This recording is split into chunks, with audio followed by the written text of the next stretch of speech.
Hey everyone, it's Dave here from Band of Badger, and this, Ian is well up for it, and this is another great British brush off. How is everybody doing? We are back with Warrior Prints. These lovely, gorgeous minis have been provided by Richard from Warrior Prints. How are you doing, Richard?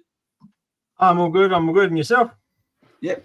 Good. Oh, I could be better. It's been a rough week. We're only at Thursday. I'm looking forward to tomorrow. One more day at work. It's a hard week this week. But what is that big bad boy sitting next to you?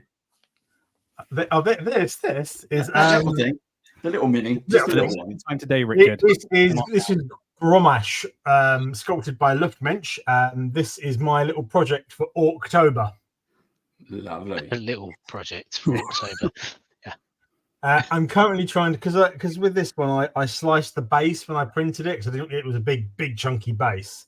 Yeah. And I wanted to do a couple of bits of my own, so I'm trying to find a large circular wooden disc on Amazon at the moment to be a nice hefty base to it and add some rocks and all sorts of other little pretties to it to give it some good stability. Well, Richard, you say that. Next to me is a painting disc that spins around. Actually, they're really good. They've got like these rubberized feet on the back of it. They were like I think 12 quid, and I use that to like prime stuff on. You could like texture that. I mean, I thought it was a nice little sci-fi base anyway, as it is. Let's switch to the other cam. Let's sell things on Amazon when we're not sponsored. Do some things, yeah. Oh, affiliate links. Here we go. Yeah. I want to get a couple of them anyway. But yeah, if get that big enough, that'd be like, sweet. Yeah, I've abused this thing. I mean, like, I know you don't know the size of my hand and you showing people the size of your hand. It's about that big. Is tattoo artist's nightmare when they're just like, how big do you want? Oh, about hand size. Well, is that a child's hand or an adult hand? Either way, the span of my hand covers that. And it's pretty good, to be honest. And yeah, you could use one of those. I'll give that a go. Excuse me. So we better introduce him because he's talking. My phone just went failing. We'll introduce Ian next because he's talking all over Richard. Oh, and that's the premise of the show: is Richard comes on, I talk over him, and then I make him fight a monster. Well, it is a kind of whilst painting in an hour. Yeah, that's pretty much who I am. Ours is a little more relaxed. Ours is just painting, some chit chat. How you doing? So how have you been since last time we saw you? You've been on. We're already streaming today with Richard, but how are you doing now? Yeah, I'm ill, but that's okay. It's just part of it. Me and Richard both today, like on the Dragonborn Industry stream, where, like you said, we paint up a mini in an hour. We're both just before it, like, oh god, I feel like crap. But it's fine. I've been drinking my boiled water and my juice, and just kind of like trying to refocus. So if I sniff on the mic, I'll try not to do some ASMR stuff. And yeah, just kind of like I'm really looking forward to this because like we painted this mini up, tried to in an hour. Like a few months ago now, like when we first started the show. I was saying earlier, it was one of our first few, and I'm really not impressed with my paint job. Yeah, even for an hour. I think we've come a long way, and for like trying to paint a mini now, but this was never going to happen because I mean, Richard can tell you all about this mini, but like there are so many details on it that you cannot do it justice in an hour, and it was one of the ones we failed at the challenge on. So yeah, Richard and Ian are going to be painting this one at the same time. Yeah. How are you both going to tackle this? Are you going to do the same thing? Are you doing it differently? I think we both had very different color schemes, and I can't remember if you've taken, because obviously the wonderful thing about this model is there's multiple variations you can have it in. Obviously the picture on the screen is just one of them with the multiple wings, and I can't remember if did you have the hammer or the spear? I went with like the speared sword, so the same one there, but my left hand instead of the shield, I just went for the closed fist. I got the head with the long hair, and yeah, that's kind of where I went with mine because I can actually use this in a homebrew campaign for one of my NPCs. Well, that's it. I'm using this as a baddie at some point, but I'm going with I'm changing the color scheme I had with the cloth on this to like a grey white, and basically still having the blue grey flesh, lots of gold for the armor points, and trying to make the feathers work. Really, is my one. Yeah, I think I'm the same, bud. I'm going to go with like whites and greys on the cloth, keeping the wings that same color white to tie those in. I'll then do hopefully gold for the armor, the same as you. We've used Retributor armor throughout, I think, our entire journey together, and it's become a staple. Which at the point is like I'm nearly out, and I'm like, will it make it through tonight? I don't know. And yeah, I guess we'll go from there. But I think the wings, you know, Dibs, who's in on our channel, he was like, yeah, dry brush them gold. And I was like, oh. Try that, yeah. Yeah, so I think I'm going to try that to make them pop. Nice. And over to you, Steve. What are you up to? I'm going to finish my Warlock from last time. We don't have a picture of that one. Yeah. A lot in a minute. Yeah, so I'm going to paint the base, I think, because when I was looking at it after last stream, there are some melted floor, so I'm going to paint some more magical effects. Cool. Where the skulls are rising up. Cool. Now, if you have any questions, for those of you who are joining us live or at any point during this, if you're watching this on YouTube, thank you very much. If you have questions, do put them in the comments below, and I will forward them on to both Richard and Ian. Although we have two pro painters, Richard is going to be representing Warrior Prince. Fantastic place where Steve can push the button to bring up the link, and you can check out all the stuff you need to buy. And Ian is going to be here to showcase all his tips and tricks as a pro painter on what ways to tackle this. And it'd be interesting to see how two pro painters are going to tackle the same mini. What size is this mini? Is this a large or slightly larger than a large? So no, this is considered a large scale. It's still a 32mm scale, but obviously because it's a large creature, I haven't scaled these up or down, sort of thing. There we so go. They are. We're on Ian's camera at the moment. That's the size of it next to a standard D20. Yeah. So it's a pretty big miniature. Because angels aren't small things. No. No, they are not. Celestials, I should say. Yeah, so cool. Joining us, we've got a Fluffy Cat Flu who says, hey. We've got Dragon Skull Studios who says hello. And we got the Sometimes DM who says hello. Oh, hey guys. So thank you all for joining us. Hopefully you're painting with us. Me. I'm painting Spider-Man. But not any Spider-Man.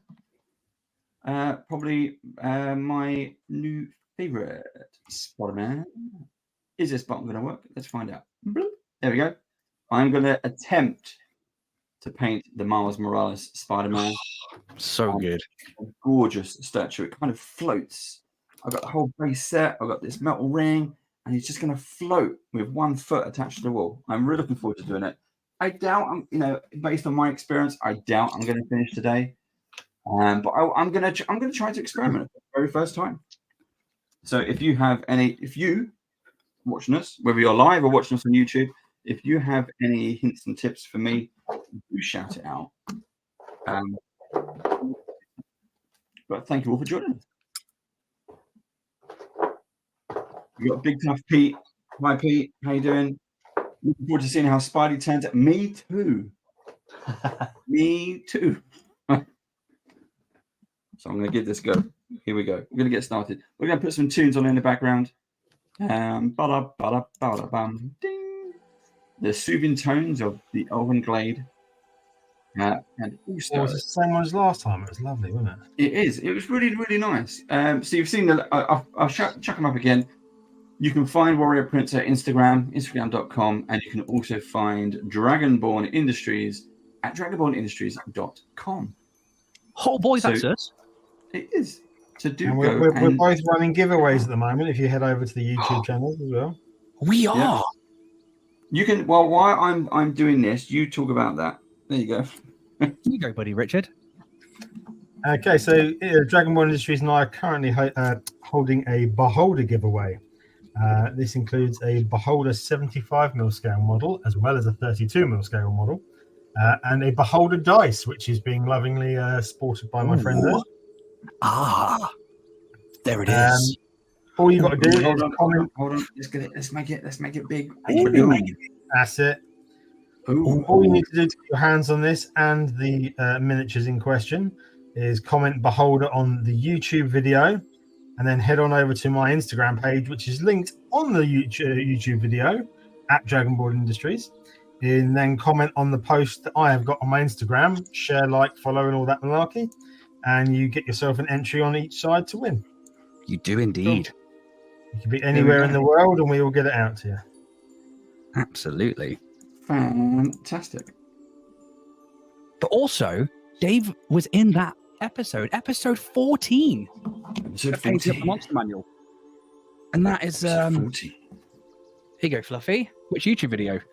Just look for Painting Up the Monster Manual on YouTube or Dragonborn Industries, and you can find it there. And yeah, Yep. the model that Keep him in Richard's line. Richard's done is amazing, and yeah, it's I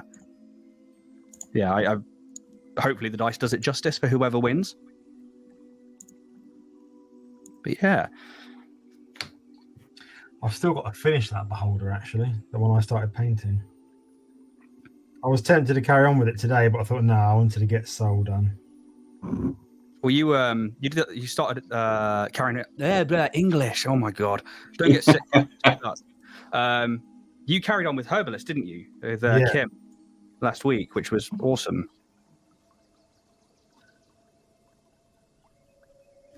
Yeah, I still didn't get it finished, though. Sometimes DM says, love a chunky dice. Yeah. You can only win ours. We only give them away. Yeah. I think that sometimes DM's quite the dice goblin as well. Ooh. Go check out the video. All the rules are in the descriptions. What you do is complete those and you're sorted. Yeah. I'm going to try and we were speaking before the stream about painting black and how actually we have different ways of doing it. And I know that when Dragon School was on here on Saturday, I'd mentioned in the comments about mixing in blacks with other colors. So I think as Dave paints up Miles Morales, I'm going to use some Abaddon blacks. This is like Chaos Black from the Army Painter. Their variant on the Citadel one, but I've only got the Citadel one left. And I'm just putting a base coat on some rocks, and then I'm going to use Orc Grey from the Army Painter to like mix in and then like make tonal differences. We'll get to that once this bit's all based. How are you going to do your black, Dave? I am just painting it on. You're going to paints, aren't you? Is there a technical term? I'm using the Army Paint speed paint. I'm testing it on one leg because I want to see how it comes out, and then I'll go to plan I've not B. broken into my speed paints yet. I've got to test those out. Well, you got the lovely big full set though, didn't you? You spent a lot of money. Or it's not spending money; it's investing. It's not spending; it's investing. It's investing. Somebody's had to practice that line. Yeah. However, if anyone wants to get their hands on any Army Painter box sets, do give me a shout. Yeah. I have exclusive discount codes.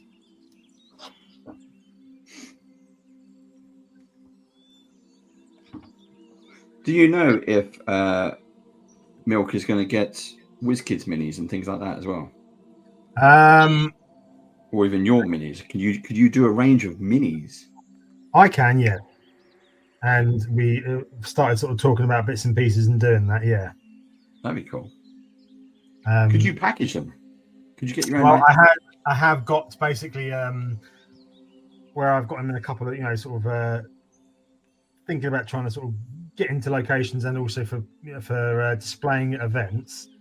Yeah. We designed like a little a cardboard box, not a cardboard box, a cardboard printout where it over the bags I have for the minis. Yeah. Stapled over it and acts as basically like a label. Is what they are, as in they're a 32mm scale and the merchant providers sort of thing. So Artisan Guild stuff like that sort of thing. Yeah, I mean, especially with that if you use Milk as an example, they got a few D&D items in there, but you could definitely do some heroes, some classic monsters. Some statues. I mean, the Marvel stuff. There'd be loads. Get out as much as Surely there'd be loads. Yeah.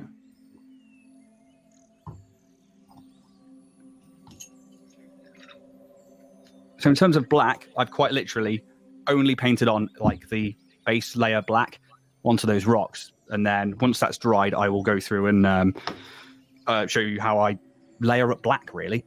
And it's basically a no wash system. Yeah. That means that I don't have to wait ages for washes to dry or anything like that, and I can crack on with like other bits. So yeah, it's just a case of now waiting for that layer to dry, but it's quite warm in here tonight, so I shouldn't take too long. I do love seeing that you're painting up a lot of Marvel stuff at the moment as well, Dave. I've only got one. So this is the this is my Spider-Man, which I bought when I first met Richard. I'd say the first day you met me. Yeah, and Have you done your Naga yet? No. I did find it though. Have you not cracked into Crisis Protocol yet? No. Oh. So, you'll see. I've got to send a message out to all of our painters soon, but no, not even put them together. But I'll send you a message and you'll see why. But you can see here. So I've done a leg, and this is the speed paints, and it's actually looking pretty good. It looks really nice, actually. Yeah. I'm surprised at how well and how black that looks. I thought it was going to be very matte, very like chalky, but that has gone on really. And again, so we say this a lot about Richard's printing, and I don't know if it's Richard or the machines or the plastic, but we'll say it's Richard. The quality is the best I've seen. Not just because he finishes everything before he sells it, takes all the bits off, and it makes it immaculate. But I make it as good as I can be. It's not always there immaculate. you go. But you can see the web lines on Spider-Man's suit here. This is the Miles Morales. And you can see how delicate they are. And they are raised. You can see them. You can feel them. It's catching the shadow. And that is tiny. Those lines are tiny. And it's picking them up. The amount of detail. And I've bought several big statues. This is probably one of the biggest statues, but I bought Mario, Luigi, the Naga. There's something else I've got as well. I've got the Book Nook. The detail is absolutely superb. And they really, really, really are a pleasure to paint. So if you do paint a lot of minis for fantasy games or sci-fi games, Richard does other stuff. You know, he's got the Marvel stuff. Anything and everything I can get. There you go. Or if there's something you're after and that just requires the files being purchased, I can always buy the files and print things for people. 2 compliments in one day, Richard. I know. It's horrific, isn't it? I know. Dave, you should know that Richard is currently my Steve.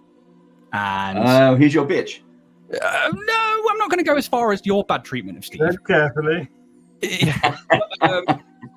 Let's not, take away from my narcissism. Let's not take away from my ability to jump over people. No, I agree with you completely. Richard's prints, like I 3D print stuff, I am going to Richard to get certain things printed because there is a level of quality that I want that he can provide.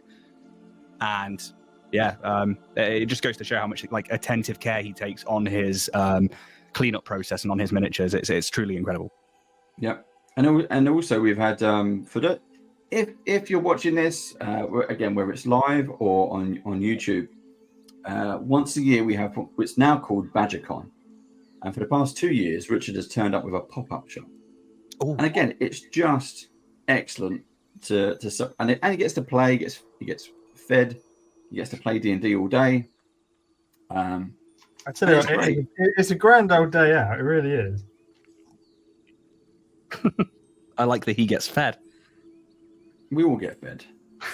Mike does look after us. He does cook for everyone. Mike is a wonderful, gracious host. The pictures looked stunning when you guys posted them up, and it was. It looked like a great day. Big Tough Pete says my Book Nook is still waiting for me to get back to it. Mine too. I've done half of it. I got the dragon, and I went with a typical red dragon. I'm selling my dragon. But it's easy for you. You just print a new one if you want one. That's true. I keep seeing there's a person on Instagram called Andor Minis. Andor Minis? Yeah, I think it's Andor Minis. And they do dwarven Book Nooks and stuff that they make out of foam, and they've got a Patreon where they do pink foam brigade and stuff like that. But Joe Mangaleo actually went and purchased some foam craft stuff and some Book Nooks from him, And Ooh. yeah, they are utterly stunning. It's incredible the work he puts into it. It's like, damn, that's good.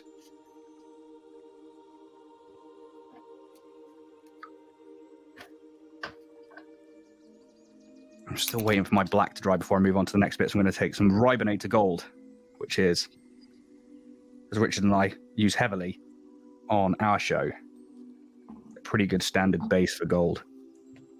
You mean the Retributor armor one? Yes. Yeah. It's it's second to none, really.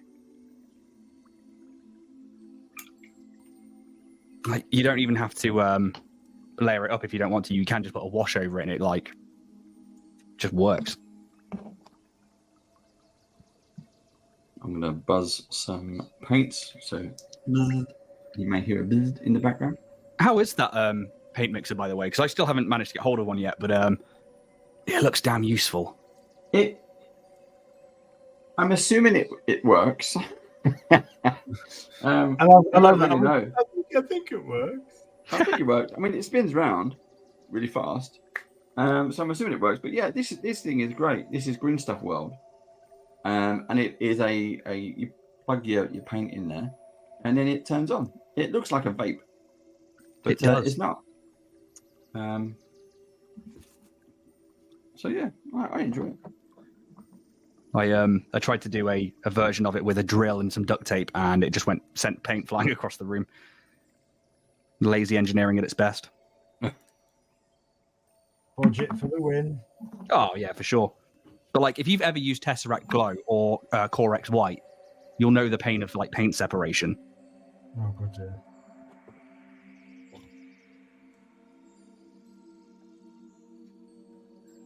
Trying to go around really redoing the flesh where I've missed in places or gone over. Yeah, I was the same. Or missed the gap in the sand at the back. I did the same. Exactly the same. Like, as Dave was introducing us all, I was quickly like trying to smash some brown, some Doomball brown onto the skin there, because I think you're going blue greys on your skins, aren't you? Yeah.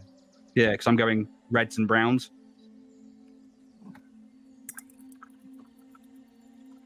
Yeah, we missed a lot during that stream. Yeah, just a bit. But in all fairness, it was a really hard one to do, because I think like this was what, a CR 18 or something like that. I mean, I've got the monster man in front of me. I can go have a look. Well, you do, and you only have the hour. Yeah. So it is combat and painting. Well, it's trying to make the model look as painted as possible in that hour, so that you could effectively go, right, I'll dump this on the table, here you go. Yeah. And I think like the premise of the show was, can we paint up the entire monster manual, which is awesome. I just, the idea of doing that for me was really exciting. I wanted to do it for a long time. And then Richard got involved and we were like, okay, so people don't just want to sit there for like 3 hours while we try and like perfectly paint a mini. What if like people are just coming to the painting, and what if like people are like just getting into D&D? How quickly can we paint a mini to be tabletop ready for those like random encounters that you have like right at the end of a session so you can prep for next week? So yeah, we set like ourselves a time limit of an hour, and just to like make things more chaotic, I was like, you know what?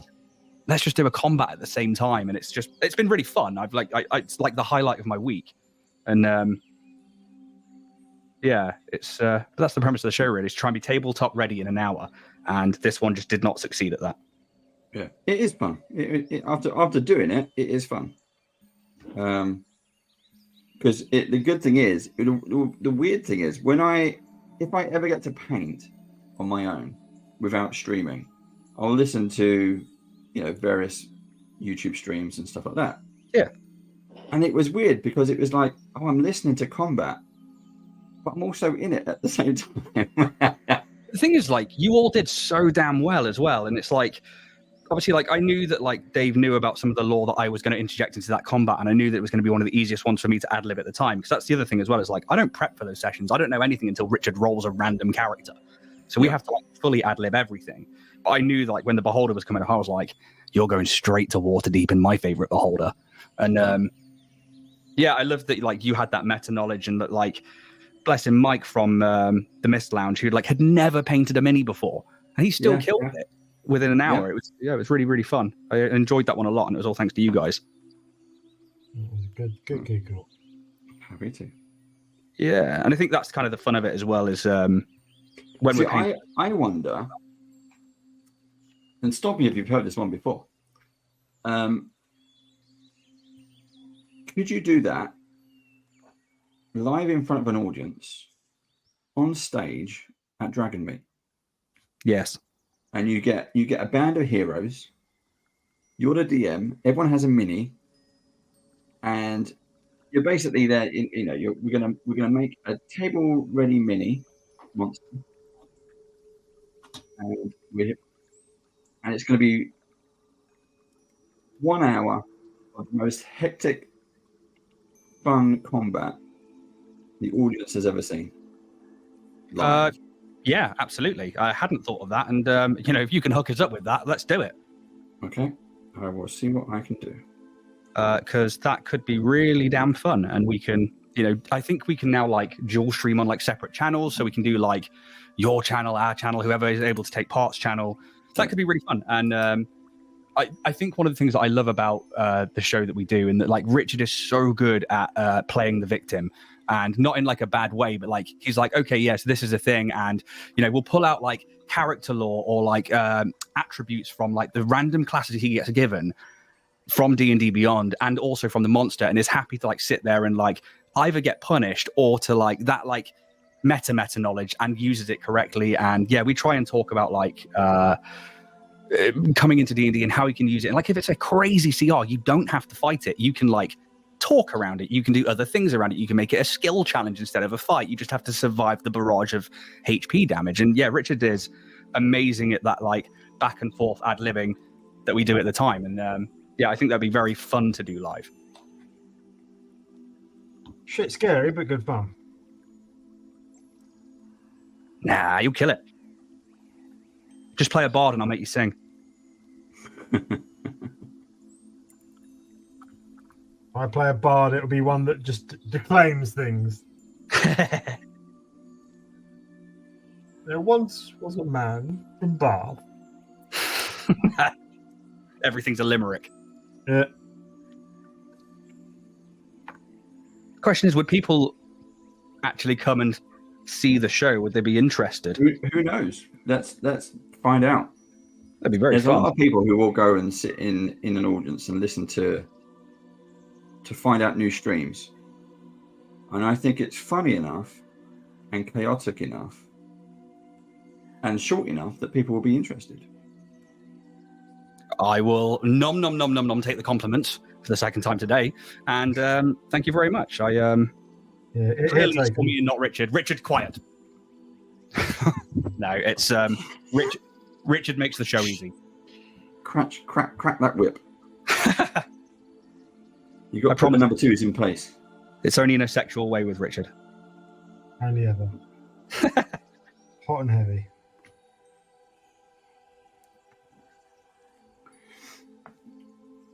Yeah, I think that could be really fun. You've got a message on screen. Oh, Fluff.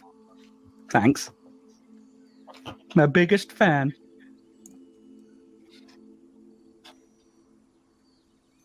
Right, I'll use my see what I can work out. I think it'd be good to do. Yeah. I think it'd be hella fun. Can use some like lingo that the kids all use. Sup? Steve can be the cool one.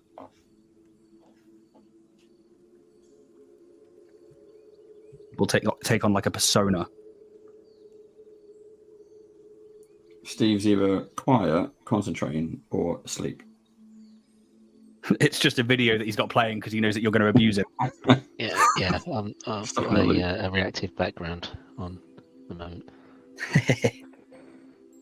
You going to come play live with us then? Yeah, of course I am. Hell yeah. God, what that would be like if we are able to do that, that'd be what, the 2nd of December? Let's get some information first. And then we can plan it or prepare. Or would you just do whatever's next in line in the series? That's what I'm looking at now. And like, so it's about 9 weeks away. Next week we're doing the blights, and I think we're going to try and do all 3 types of the blights in one session. I meant to message you actually. I've got all 3. Have you? That's amazing. We will talk after the show. So that's next week would be the blights. That's 1. Then you've got Bugbear Chief. Oh, I've got a couple of cool bugbears. Do you think Bugbears and Bugbear Chief is 2 separate episodes, or do you think that's 1? I think probably just do 1. If we did the Bugbear Chief, and we can talk about the Bugbear, and just do the Chief for the combat if you want. So we got some. If Ian and Richard look at the screen, so do sometimes DM. Do you know Richard or Ian in person in real life? Are you based in the UK? I mean, me and Richard are. Are you asking the sometimes DM? Sometimes DM. Yeah. Because look, he's got an interest in. Sometimes DM has an interest in. Idea. Take on that, yeah. She's usually trying to paint as well. I'm all up for audience participation, and I think that so like the question is that you could get the audience involved to maybe get them to roll for layer actions or for random chaos. You know what? Hell yeah! It is quite fun when we do that in the streams. Yeah, because we did that with a little while ago, didn't we? I was like, there were like random things that needed to be rolled, and I was like, you know what? I'm going to paint. I'm going to ask the audience, and it was that was a really fun session when we did that. So yeah, I would absolutely love to do that and get them like, you know, maybe like have somebody running around with like a bag of dice and being like, right, you next, roll them here in this tray, and then run off and do the next person and have people get the giant fluffy ones. Yeah, they can throw them at people. That could be very good. I'm still waiting for that black to dry. You know, here's another idea. Inflatable D20s, like helium D20s, and just chuck them in the audience. Helium D20 won't work. I'll just go to the ceiling. Well, no, they will flow out, but put small weights in them, and if they pop them, they get a D20 inside. There's a lot of mechanics. So helium D20s filled with D20s. Yeah. It's like the worst wedding confetti ever. Like, I was like, oh, my eyes are not supposed to get dice in them.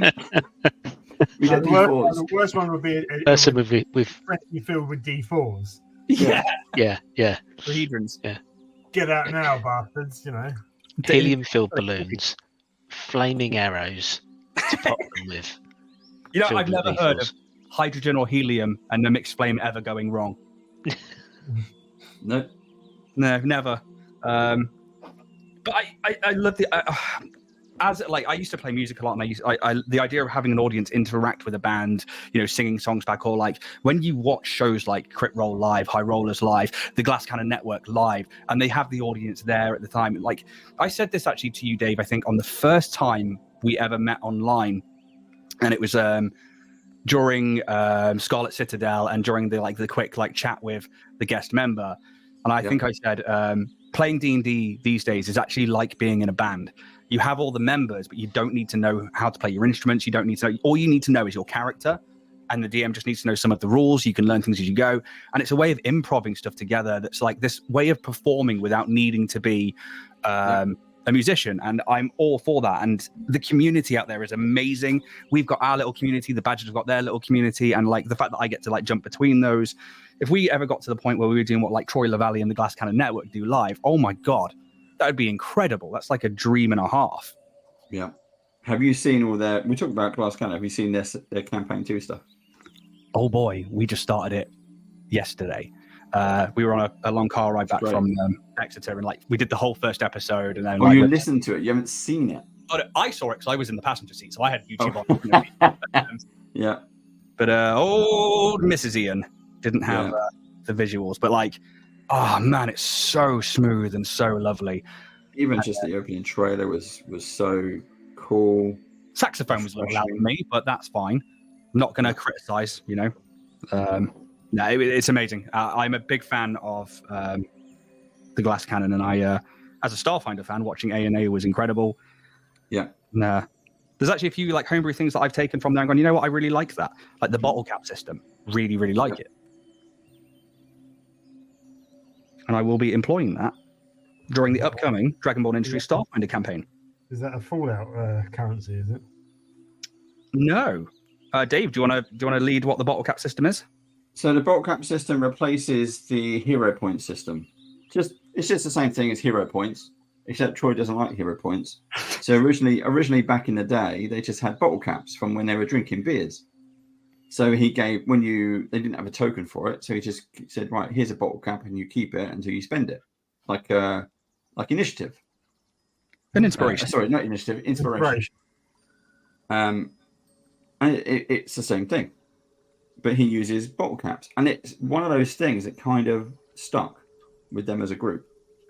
And again, I like that they found something that was comfortable with them, and they did it. They used it. Yeah, and to the point where like I've even gone out of my way to, it's on the other side of the board. I'm going to get it. Yeah. Where are you? There you are.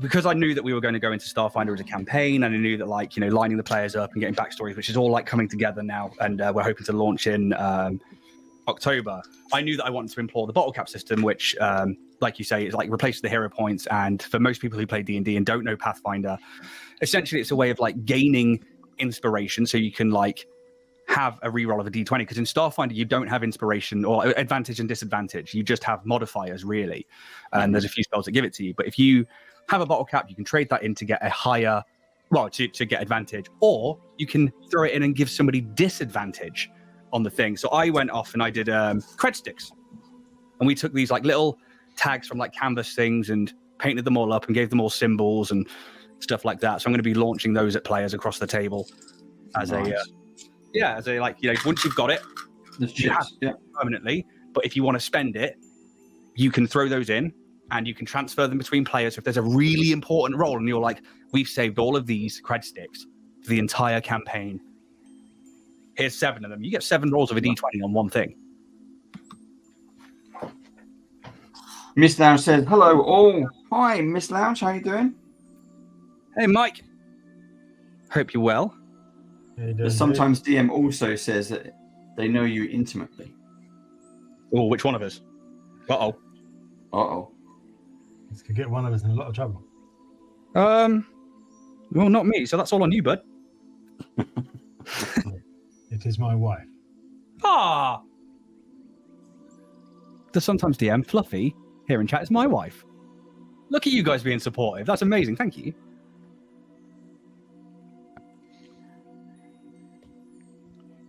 Where are your guys' wives, Dave and Steve? I have no idea. Well, as I said, the reason earlier why it's been a busy week is my missus has got COVID.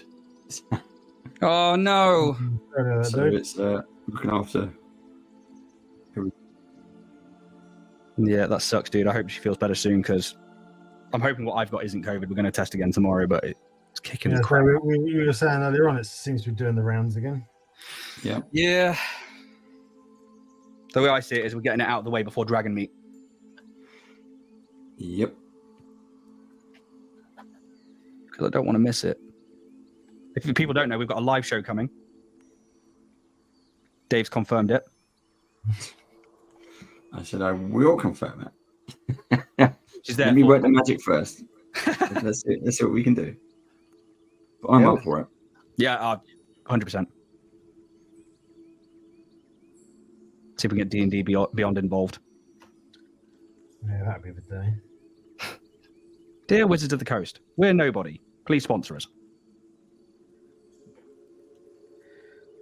Unfortunately, you can't win with the fact that you guys were built on the backs of nobody, because nobody's that was loved this DM, this D&D, and loved the game and what it represented, and what it brought together with people, and doesn't seem to matter.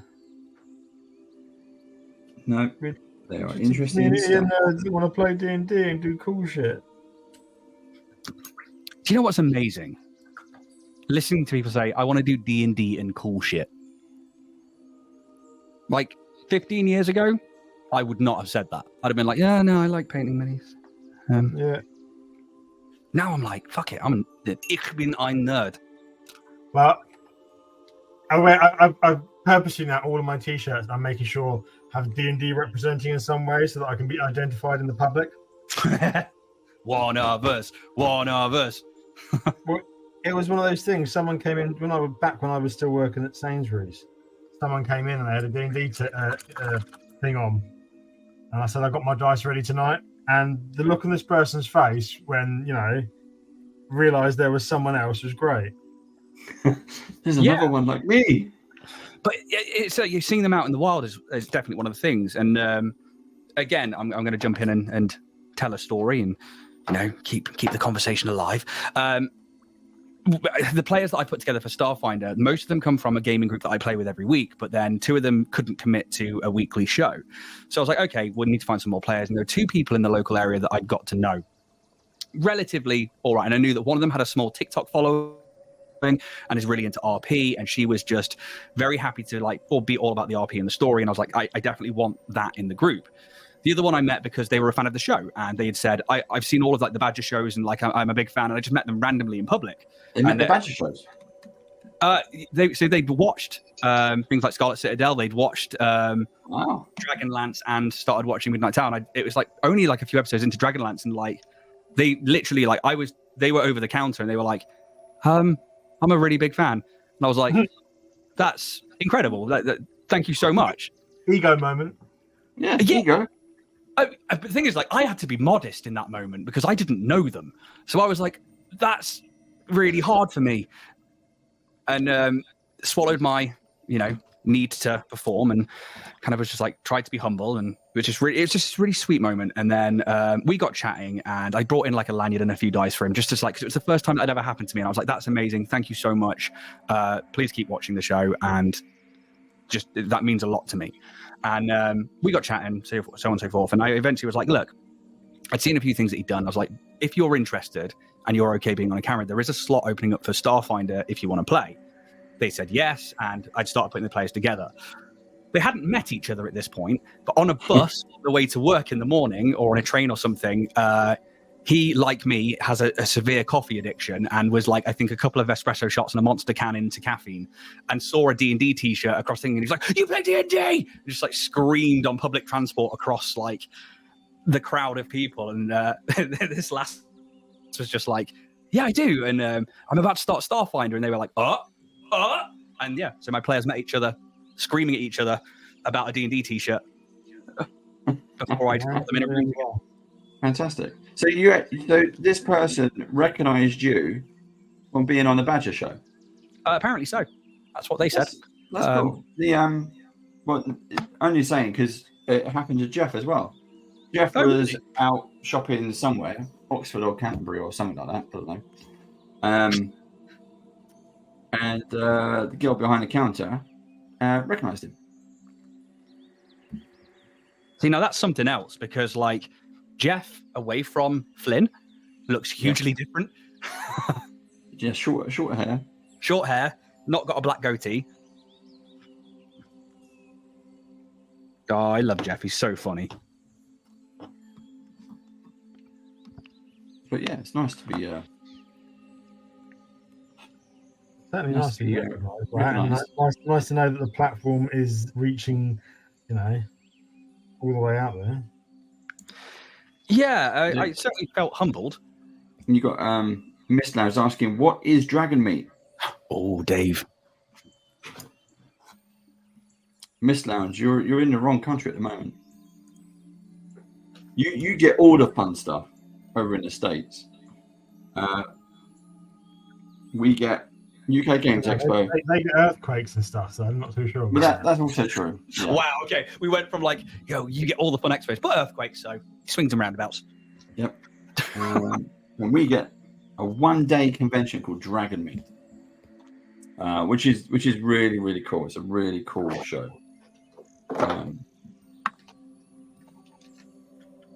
Miss Lounge is in Canada. Yes.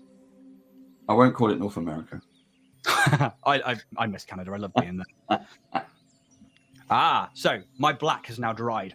So what I'm going to do, and this is how I layer up black, which is what we were talking about at the start of the show.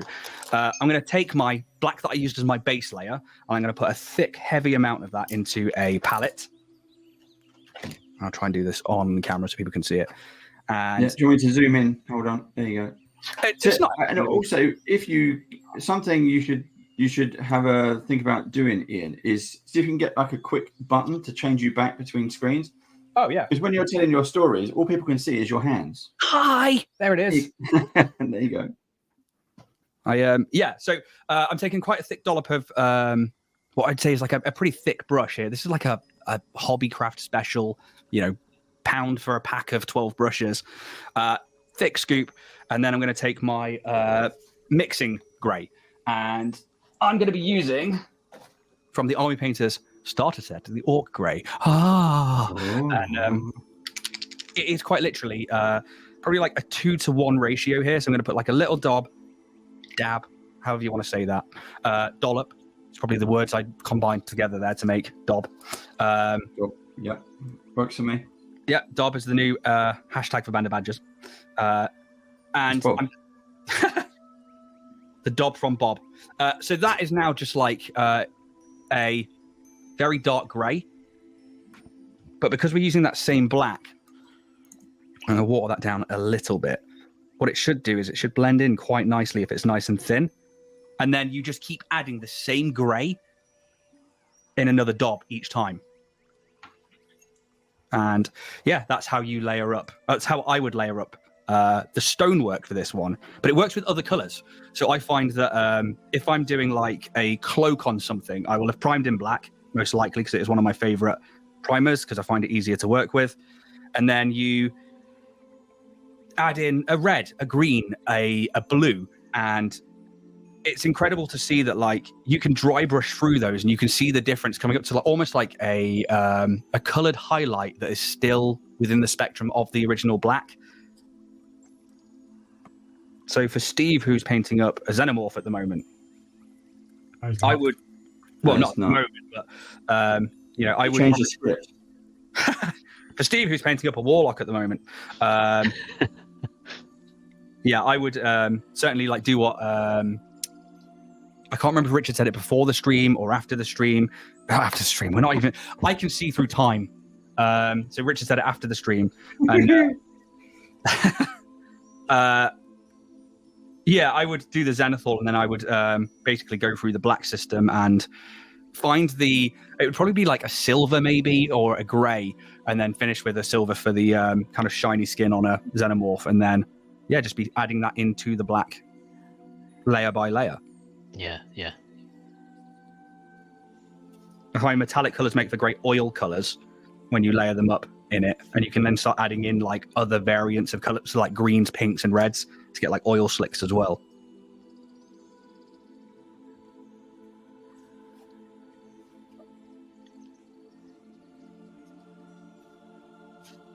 Now somebody else talk. Steve, Yes. you may speak. Thanks. What the other thing I wanted to try and do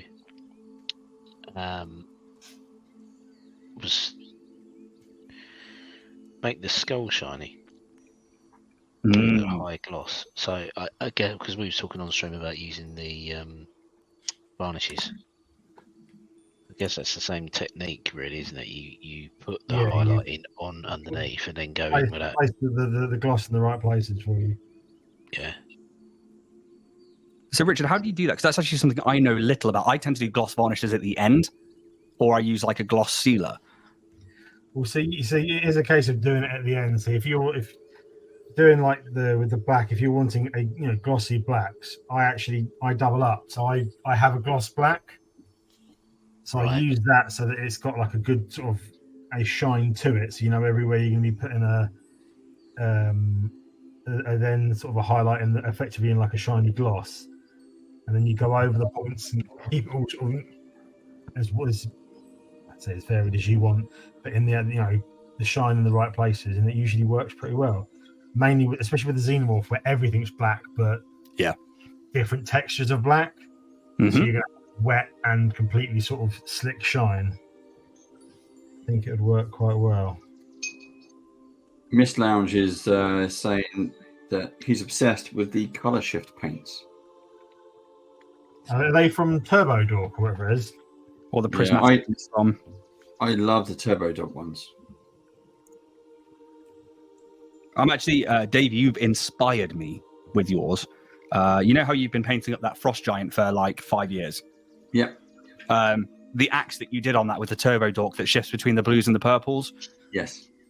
Pretty much know full well that like as soon as we get to frost giant in the monster manual, that's what I'm going to attack it with. Yeah. It's gorgeous, and I am really surprised that if you follow the instructions of how good the quality does look, the finished piece looks amazing. I'll be screwed then. So, I'm going to show you some Spider-Man stuff. I think it's come along quite well. Again, this is the first time trying this. So here you go. Have a look at this. So here he is. That is the matte leg. Okay, so that's one coat of speed paint. Nice. And then I've doubled this knee joint because that has part of the shiny stuff on it. And I'm going to gloss that. I might go over the speed paint again. And it's rubbed off in a few areas. So I need to touch it up anyway. Yeah. But look at the accent. Yeah, That's really good. Very nice. Yeah, that's the awesome. accent has come out really well. And I'm going to gloss those so they're nice and shiny as well. They're really going to pick up the light. And just this knee bit, you can see it's already shiny because it's still wet. But that, you can see it's like a different, almost like a different material. Yeah. The suit underneath. And that's what I want to go for. That's what the picture says. I'll bring up the picture as well. There we go. That's what I'm aiming for. And you can see the red and those black bits. I'm going to probably do the gloves next because I want to get some more red on here. But yeah, I'm really, really liking this. This is going to be the next, a much bigger project. There's no way I'm going to finish today, but I'm enjoying it. What I like there as well is like you put the speed paint on evenly, and that's something that actually, especially with the black, I have found is something a lot of people don't do. And when I first used it, couldn't do because I use it for a lot of weapons on my Star Wars minis, where I like do like a grey or a white undercoat for stormtroopers or clones, and then use black to try and like pull through to the greys to give it its own highlights. But it hasn't pulled. You've like put it on evenly, and it's like actually those highlights have come through really well. You might not necessarily need a second layer, but I think if you do, you'll get like a nice rich black, if that makes sense. That's what I'm hoping for. So what I'm going to do before I do the red is I'm going to paint up the other leg, let that dry while I do the hands, and then I might come back to this first leg and just try it. I mean, I'm in the mood to try. Oh, that's all she can ask for. No fear today. No fear. Well, I'm on my second daub of grey, and I'm just going to find those big areas of the stonework to then begin trying to get those highlighted up.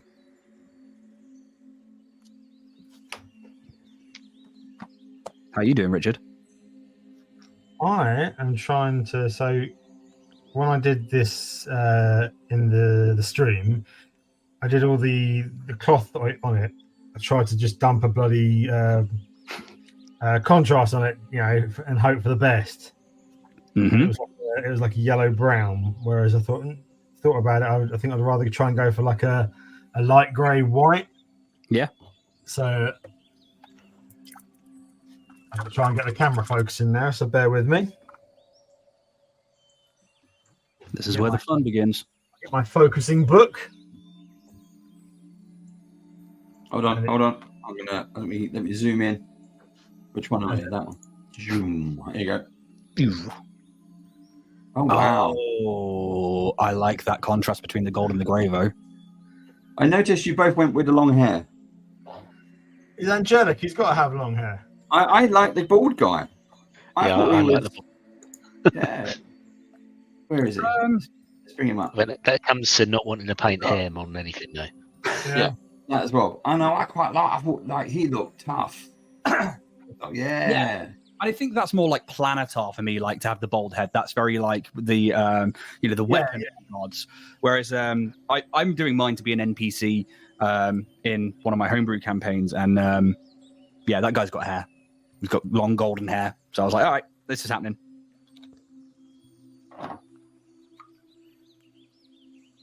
But I do like that grey blue skin that you've done, Richard. Yeah, I was quite chuffed with it. it's come out quite well, isn't it? I've got to go through and touch it up. I've had to re-grey some of the places where I painted over. So I've now got to re-white. I'm just glazing this cloth at the moment. I think once I've got the base layers of gold on, I'm going to go in and try and start working on the skin tones.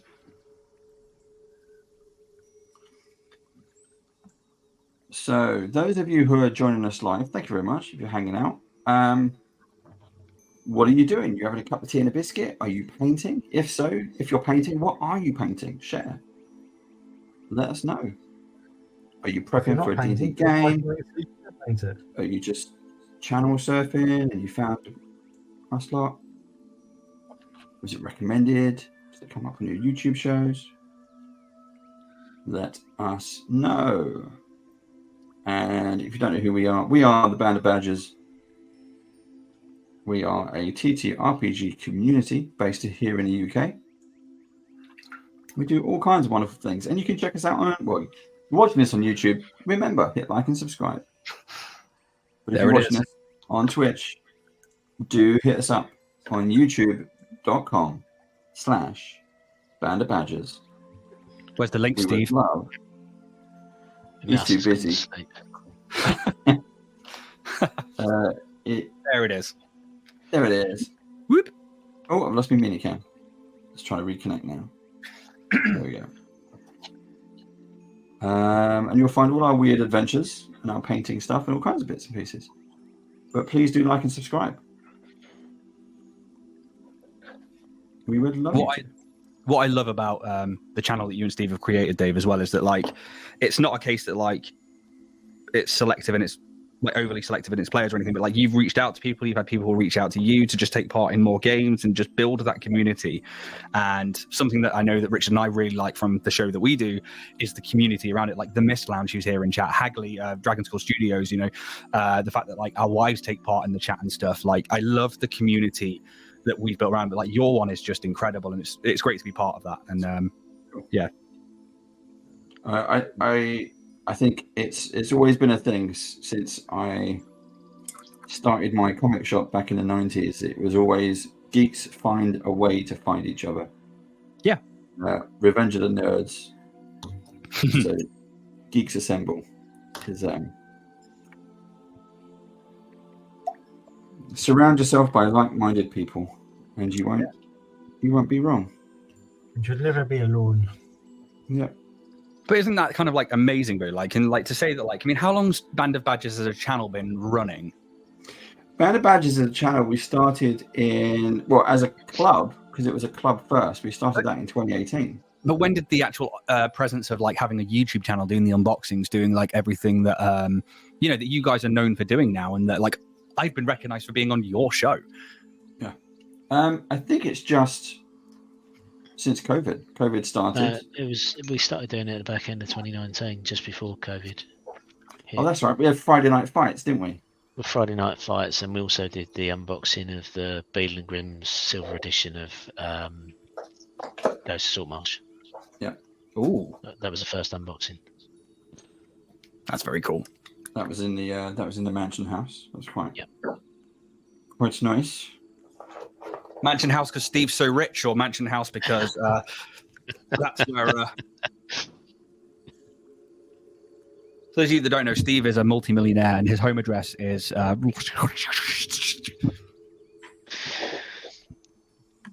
wish he'd be a multimillionaire. He probably so is. do I. No. To be fair, then I wouldn't have to go to work. That as well. So, guys, if you can maybe just donate just £1 million each to Band of Badgers, and you know That'd be nice. that'd be great. And so I've always had this like idea to like start a Kickstarter just because, but I don't think I've got the balls. Even me, I don't have the balls to be that necky to go. Can everyone just donate £1? You're not going to get anything for it. You're not going to see any return. You're not going to get anything in the post. I just don't want to work. Well, that as well. if we all chip in just £1, you can house an Ian for the rest of his life. Yeah, I'm just saying, if people don't think that's too necky asking, but then, if we all did it. It'd be one of those sorts of things that you'd have to provide some sort of service. So it could be a case of Hello. sarcastic comments every week for a month.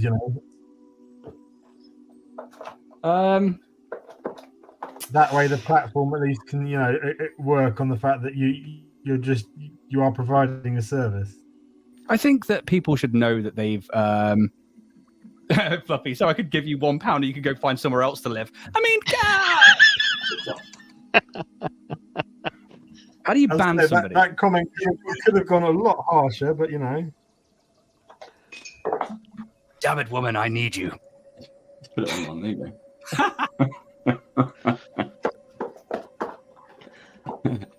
You benefit from that. Yeah. Yeah, Richard isn't looking up at that one. Sometimes DM laughing. Your wife's laughing at me. Makes a change from no laughing at me. Fluffy for the win. So we got Dragon Skull Studios. Hi Craig, how you doing? He's working on a treasure goblin. He managed to pick up a whole box of the Pathfinder Frameworks goblins. I'm assuming it's one of those goblins because there's like 101 in there. It's not. I know which one he's working on. It's a new one. Yeah, I mean, you can probably see. I think it's on your Instagram at the moment, isn't it, Craig? But it's the Bite the Bullet one. And it's like a hunched back goblin with like a sack on its back, like a really horrible Santa, and it's got like these bulbous yellow eyes. It's pretty cool. It's very cool. It's the Diablo treasure goblin. Oh, cool. It's the one based on the ones from Diablo, and they're amazing. But if you want to see those kind of goblins, last week on Saturday, Band of Badgers hosted Dragon Skull Studios, and you can check it out on youtube.com/Band of Badgers.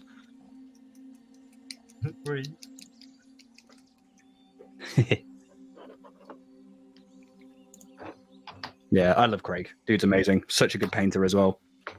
Yeah, he is. It's really fun as well because I know that our show's quite early on in the week, early in the day, because we do it at 12 o'clock UK time because we both work from home. But Craig's still there. It's 7 a.m. for him, and he's there in chat, or he's really happy, and it's just I know that he's gone to work and he's got an hour of doing paperwork and stuff. And he has us on in the background and stuff, and it's just it's commitment to the cause. Yeah. So I look forward to doing more stuff with Haggers.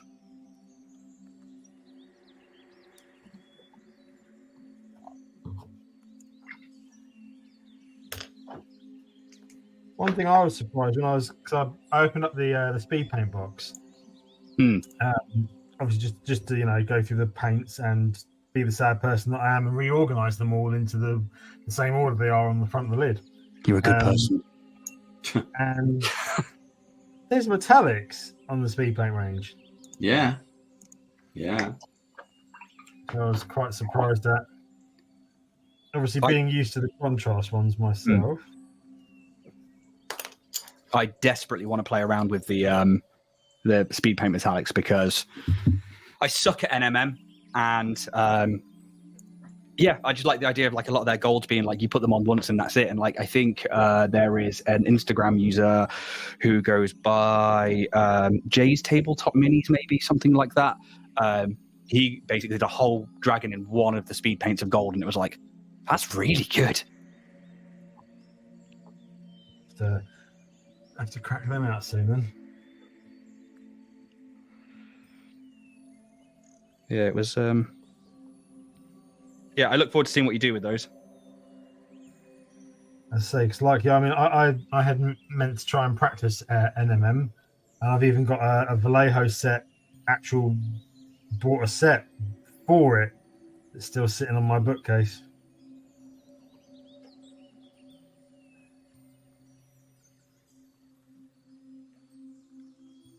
There we get to practice. Yeah, I've done it once or twice, but Problem is, the only time I paint at the moment really is on streams, and lately I've just been painting orcs and goblins for the commission I've been doing. so do you take full-on paint commissions now then? I considered starting doing it, but the problem is timings, and I got sort of volunteered by someone at the Band of Badgers barbecue to do a paint commission. Did you? Was this a voluntold? Yeah. It was a suggestion. You do it or you're out of here. It's been good fun. It's been good fun, and it is something I was considering doing, but I think more towards the statues. I think will be better. Yeah, because that's where you use a lot of an army then. So I've been painting 25 models, 14 goblins, and a load of orcs. Right. 11 orcs. Wow. I don't think I could ever do an army. That would kill me. Batch painting is so hard though. It's like it's so meticulous, and you have to just do one thing, and then you move on to the next thing. And like Kelly does it, doesn't he? Like Kelly batch paints everything. Yeah, so. I'd say that's what Kelly does the same. But I will say I have enjoyed it, and I have actually, I have improved what I've been going on, sort of thing. It's been nice practice.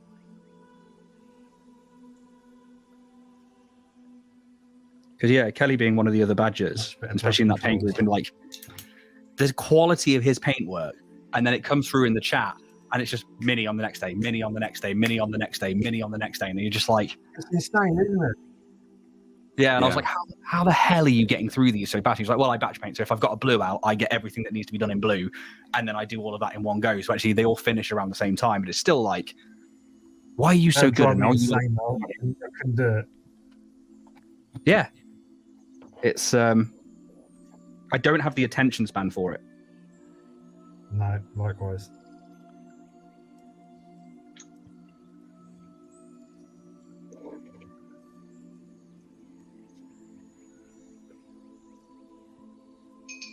Because I find that like I get very, I guess, sort of ADHD brainish with painting as well. Like if there's like something new, so when like Shatterpoint came out and it was just like, oh, new Star Wars minis, and like for me diving into Legion, I was like, right, I really want to do like these particular like minis, so I went off and did those. Or when like I know I've got a story bit coming up, I'm like, right, I really want to paint this or that.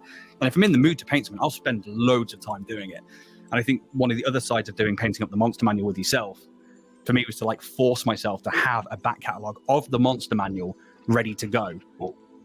This was one of the reasons I was most looking forward to it, because I have got God knows how many half painted models. Because I start things and never bloody finish. And I thought it'd be a great opportunity to actually get some stuff going and finish, sort of thing. Yeah. And what? That's 16 models so far. Yeah. I've still got to clear the shelf off properly, because at the moment they're all just basically put on loosely on the top of the shelf here. Yeah, mine too. Need to make a proper shelf for them. Yeah, I do. Because I think that'd be quite fun as well. Like I certainly that for me is like an accolade. If we finish this challenge, and I intend to finish this challenge, I will have a monster manual shelf. I will build a shelf just for the entire monster manual. I'll probably do something silly like give it away, but I mean, I'm not promising that because I might get too attached to them. However, it's a nice thing to have, though. I mean, you get one of everything. Yeah. Because 9 times out of 10, and I usually find actually it's with the lower creatures like spiders and wolves and stuff that I don't have the minis. But like, actually, if you do use random tables, and I do like to use random tables for encounters, and it's usually towards the back end of a session that I'm like, okay, well, you're about to encounter something on your travels. Let's roll some dice so I can prep for the next session. And it's always something just wild with the parties that I lead. It's like, it will go from like being like 10 wolves to a fucking dragon. I'm like, well, I don't have one of those, and now I've got to go get one and paint one in a week. So actually, having the monster manual hopefully on a shelf that we can look at and go, we did this, and also I can just grab one of those and put it on the table. Yeah. One thing I will be insisting when we get the dragons, Ian, is you'll be painting one of mine. Okay. Yep. Oh no! Please don't send me any more of your really delicious miniatures. No. Oh no! Don't, please don't. It's got to be done because there's some beautiful bloody dragons. Yeah, I'm completely fine with that. So I think to explain why Richard's saying that as well is that I'm trying to do my side of it as cheap as possible. So like, if WizKids do a mini for it, I'm getting the mini and then I'm trying to paint it in an hour to show you that you can do that at home. But every now and again, like the Beholder, I couldn't get hold of one. Or if there's ones like the Twig Blights that I can't get here in the UK at the moment, Richard has been printing them for me as like the sort of sponsor of the show and as my partner in this. And yeah, it's been a real fun mix of like doing it. And like with the Beholders being a giveaway, I know that like you wanted to do it with that. And yeah, I'm very happy to like, if it's going to be a dragon, and I know you said about the Tarask. So I'm like, yep, I will happily print yours on that one. Because if you're going to send me one of your prints for that, hell yeah, especially after that 5-headed beast you sent me the other week for the giveaway. I've got to print one of them for myself because they're beautiful. Yeah, because I think Mike from the Mist Lounge, did he get one of those as well? Yes, he bought one. I feel really bad actually because I've got to send Mist Lounge out some extra pieces because he bought a scorpion as well, and I do not know how because he has both the right and left pincers, but they're both right. Oh no! I have no idea how it's mirrored. Mist Lounge, I'm so sorry about my counterpart here. Shocking to be honest, and you just can't get the staff count. Awful. Oh God, this one-man show of Richard printing stuff and making mistakes. Was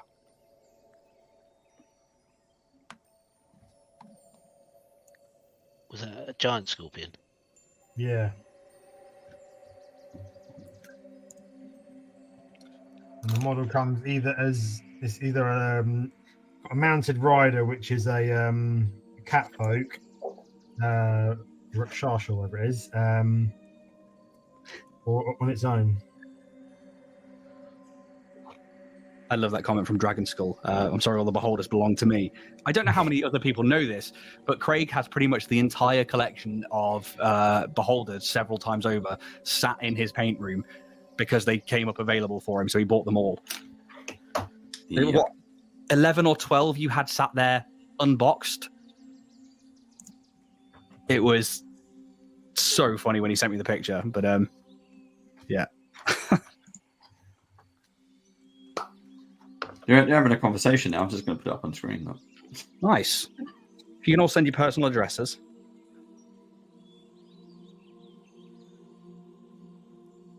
Well, anyway, someone there. Hi, Chuckles. Chuckles. Model painting. Yes, we do model painting. We have a show called The Great British Brush Off where we invite people. So this is Richard. Say hi. Hello there. That's Richard. He owns a company called Warrior Prints, and he does all these kind of 3D printed goodies. His Miles Morales Spider-Man is what I'm painting up. And we have a pro painter joining us from Dragonborn BARD. Say hi, Ian. Hi, that's me. Let's go back to hi, that's me. Yep, I'm Ian, the Dragonborn BARD from Dragonborn Industries, where you can find Richard and me on a Thursday doing painting up the monster manual, or some other bits and bobs and streams here and there, and some we've got a Starfinder campaign coming up. But I've just seen that they're watching Rise of Rune Lords, Dave. I know people still watch that. I know That's incredible. It was done a while ago, but people still. I really enjoyed Rune Lords. We did finish the whole campaign. It nearly killed us, or it nearly killed me. But yeah, check out what we got going at the moment. We got the Hunter's Moon trilogy. We do a GM creator series where other GMs, other writers have kind of GM'd us for adventures, and currently doing it. We're doing Dragonlance, and we've got some secret stuff coming up soon, including more Pathfinder. But yeah, so Chuckle says, model painting, nice. Glad I could catch a stream in real life. Thank you very much. Are you UK based, US based, somewhere else? I've been watching the Rise of the Rune Lords game that you guys did a couple of years ago. I'm preparing to do the adventure myself and learning a lot from your guys' playthrough. Thank you very much. Not only is there Rise of the Rune Lords was a 6-part adventure path for Pathfinder. There is also a trilogy. Oof. So after that, you get Shattered Star, another 6 books.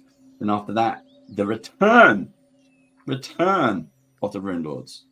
So you got a lot of game time to play.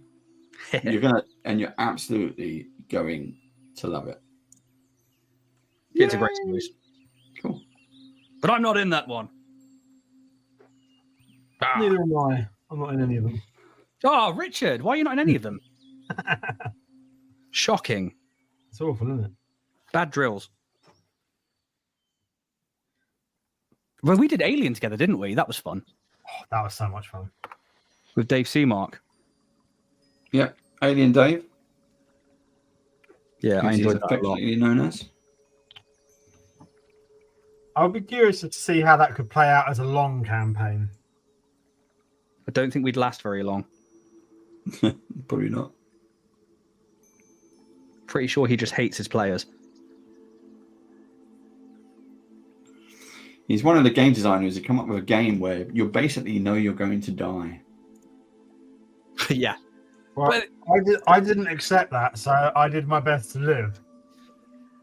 I really enjoyed it because we did obviously the short one with Alien Dave, and we did obviously the one that Steve GM'd, which was really awesome because I love it when Steve GM's the sci-fi stuff as well. And playing with like poor Josh B, who died 3 times or twice, I can't remember, but Dave, he died. 3? Yeah, he died 3, I think, in the end. yeah, and it just became like, how long is he going to last now? And it was just like the whole cat thing when like the other Josh was like, I just pull my gun, I pointed at the cat, and like it's just like, oh god, is he gonna shoot him before he's even revealed the character? Yeah, that was a lot of fun. And like playing in the creator series at the moment with Eric and Tove from Midnight Tower, that's a lot of fun. Yeah. I love your guys' characters. Like Kingsman's really cool. Killian is. I want to hear more of the French accent, Steve. I think not.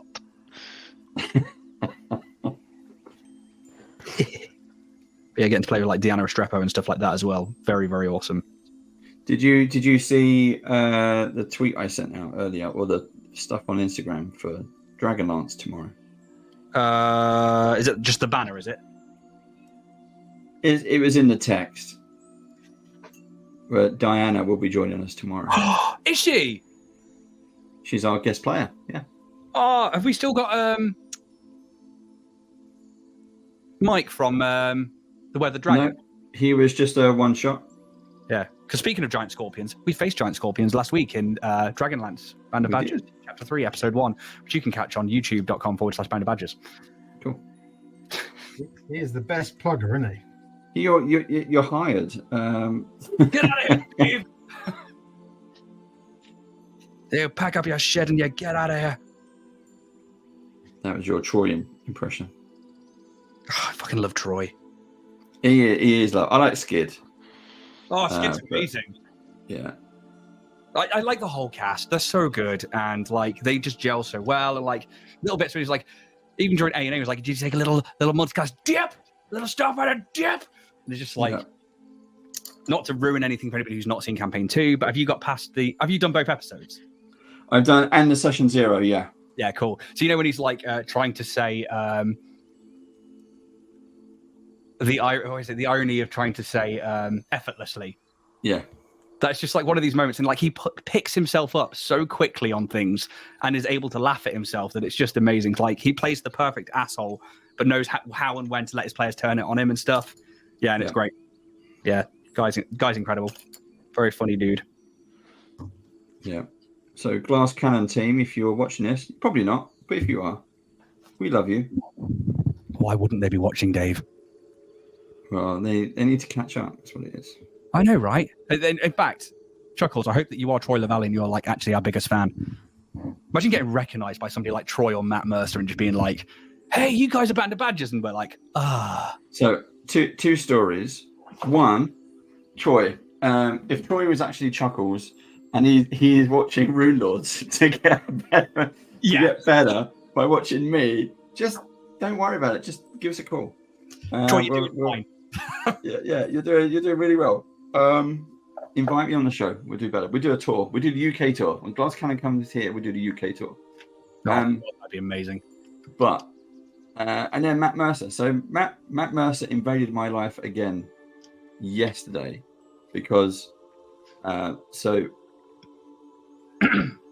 read bedtime stories with my little boy, and he's also mad on D&D now. Yeah, and he's picked up some stuff. I can't watch Critical Role because there's a lot of swearing in it, so I try not to watch it in front of him. But obviously, he's seen me watch Critical Role, the tabletop game, not the cartoon, because the cartoon has even more swearing in it. Yeah. So, and he likes it, and he knows it's D&D.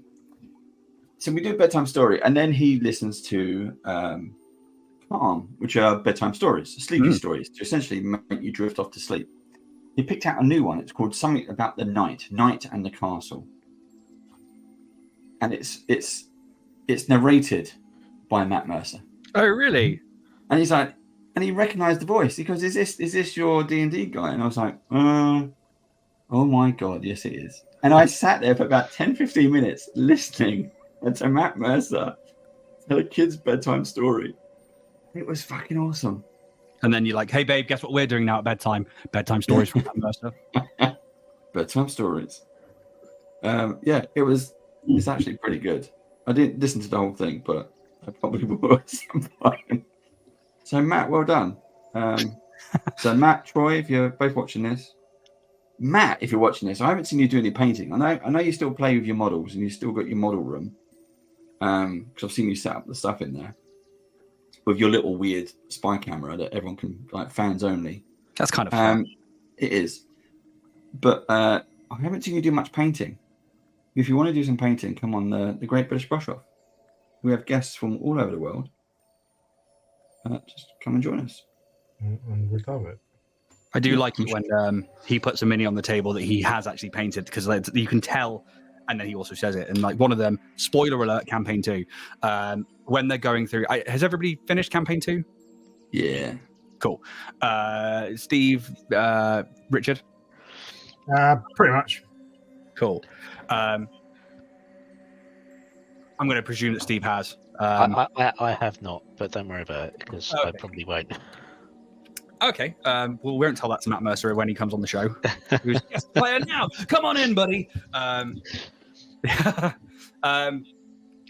There's an encounter in Aor, in the ruins of Aor, where there is this miniature of essentially a quadrupedal, baby-faced monstrosity with like 6 arms around its mouth, and then an anglerfish kind of lantern, and it's in one of like the laboratories in the crashed city of Aor.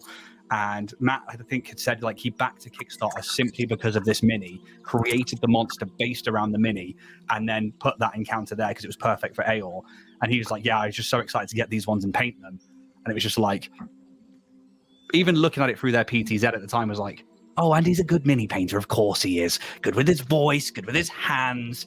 Oh, and he's all right looking as well." Bastard. Yeah, I know, right? Magic 3. But no, it was so I like seeing those when people get crafty and painty. Yes. I don't know if like you guys get it when you're playing D&D at home or anything, and you pull out minis that you've painted and put them on the table, and no player is going to turn around and be like, "Well, that shit, you've lost my immersion." And can you imagine? Look, the beholder's boss-eyed. What the fuck are you doing? Yeah. Just go with it. But yeah, so no player's going to say that. But like when you do put something down and players are like, "Whoa," there's a really like good feeling in that, and I like that a lot. Yes, I kind of feel guilty putting down an unpainted mini. Yes, I do. Sometimes I have to. Unfortunately, I have to a lot because I don't always get time to paint them all up full, and I tend to want to print scenery and stuff as well. So I love scenery though. I love trees and caves and just boulders and things like that. I love it. Elevation, like hills and hillocks and stuff like that. They're great. I've been printing for some snowy mountain bits and pieces at the moment. And also one of the possible sort of, I say side quests, but one of the side tangents my group could go on. Yeah. So there's lots of crystals and pillars and stuff in a possible place. So I'm going to try and get some of it painted up because there are, some really nice sort of purples and pinks is going to be awesome. I like that. Chuckles is on. I don't know if anyone giving a saw message. I have. Hell yeah, I love when my players are all into what I'm doing. It's one of the best feelings ever. Yeah, I agree. I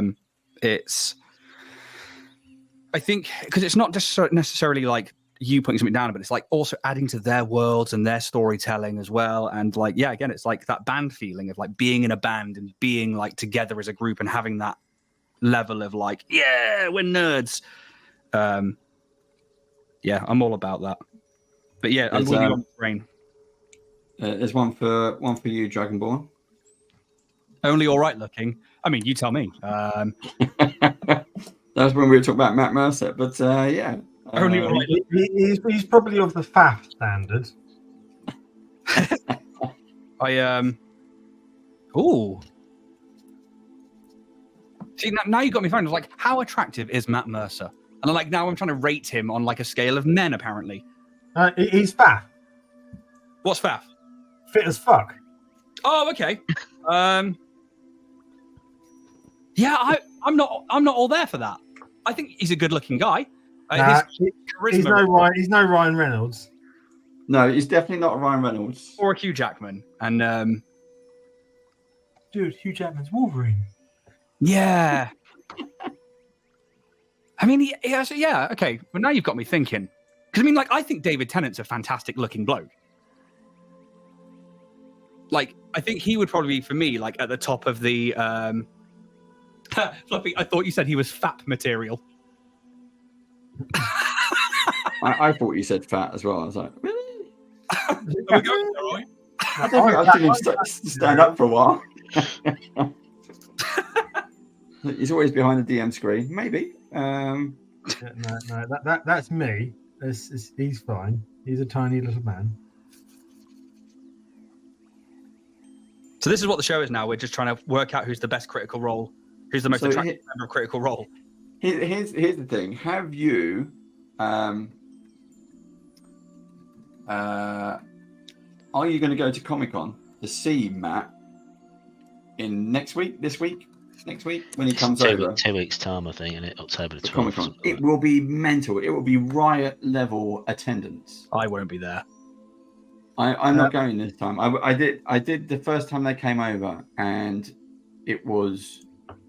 I won't be at the Comic-Con. Yeah. I will, however, be watching them live. You going to Wembley? Yep. I think that's probably a safer option than risking Comic-Con. There will be riots. I think for me, it's just too many teenagers throwing their dice at Matt. Matt, we love you. Yeah, and like I've got anxiety and mental health issues as it is, and like I think our community knows that. So I'm like, I think Dragon Meet is probably about as much as I'll go to because we're all like-minded people there. But I think at Wembley, I will just be like, you know what? I'm not going to enjoy the show. I'm just going to be focused on everybody else around me. So I'm going to maybe not. And the thing about Wembley is like. I love all the comedians showing shows and stuff like Peter Kay. I love everything that if you're able to do a stage when Lee Evans did it, fantastic. The fact that a comedian can fill a stage, amazing. Yeah, but I don't want to pay that money and go to that venue and watch a giant TV screen. Yeah, you're gonna be up close and then have to go home afterwards. Yeah, and then you have to go home afterwards. I'd much rather. I'll end up. I always do. I buy the DVD. Chuckles actually said something a little bit earlier that I just want to pull up on it. So I'm working on a book in my spare time, and talking about D&D as like their like way of like world building stuff like that. Are you writing a D&D book, Chuckles, or are you writing like a novel or anything like that? Because I had this with Herbalist 13, who was on the show the other week, and she's an author and she's got a book called Brothers Untold, I believe it is. And I was like instantly like, I like getting hold of people's books, especially as they're like upcoming authors, especially for my wife, who is a huge reader. So yeah, if that's it, let us know what that is, because I'd be very interested to know. And plus, Chuckles, we're just going to pimp everything at you now, Chuckles. You've come on, you've intrigued us. as well as Rise of the Rune Lords, go to our channel. Make sure you like and subscribe. We do a lot of other stuff, including we do live interviews with creators and writers from all over the world, large and small. So if you want to pimp a book, get in touch. We'll happily do it. We're doing one next week, actually, next Saturday. Who's that with? A new book Kickstarter. So there's a guy called Ben Edwards who's been on our show a couple of times before. We did Lost Lights, and we did his own D&D creation, Northern Wilding. And it was, I think, was that our first GM creator? Lost Lights was, and then his one was. And then his one came after. Yeah, and they liked his artwork so much, they got him to do some artwork for their book. That's awesome. And I think that, like, as a fan of the Badger show and having like come onto the show a few times and doing things like this with you, those interviews are actually really, really fun. And I went back and I did the Rune Fable one, because obviously being a dice maker, I was like, I wasn't able to get to the live show, but I was like, go back and watch it, because a lot of the techniques that I use came from him, from Miles. And yeah, you always got have a way of like asking really like relevant questions between yourself and Steve. And yeah, those series are really fun to go and watch. So for people just tuning in or watching on YouTube, you can go see the interviewer series with youtube.com/Band of Badgers. And yeah, they are really fun. Thank you. Yeah, we like doing those. Yeah. I did think of another one. So Steve, I've got another crazy idea that I think could be fun. Yeah. And actually, it would include Ian as a guest. Yeah. Okay. Shoot. I'll tell you off stream. Okay. I got to tell Steve first, and if he gives me the go ahead, then. Yeah. No, I'm pretty much up for anything. You can just ask Fluffy. Very open-minded. I don't think a lot of the things will go on Twitch, but we can switch to other platforms. We've spoken about the OnlyFans and about Hobbit feet and stuff, so yeah. I mean, I think we opened up Dragonlance with horse porn, didn't we? Pretty much. Yeah. I've got to say, I love. Worried about going now? No, it's fine.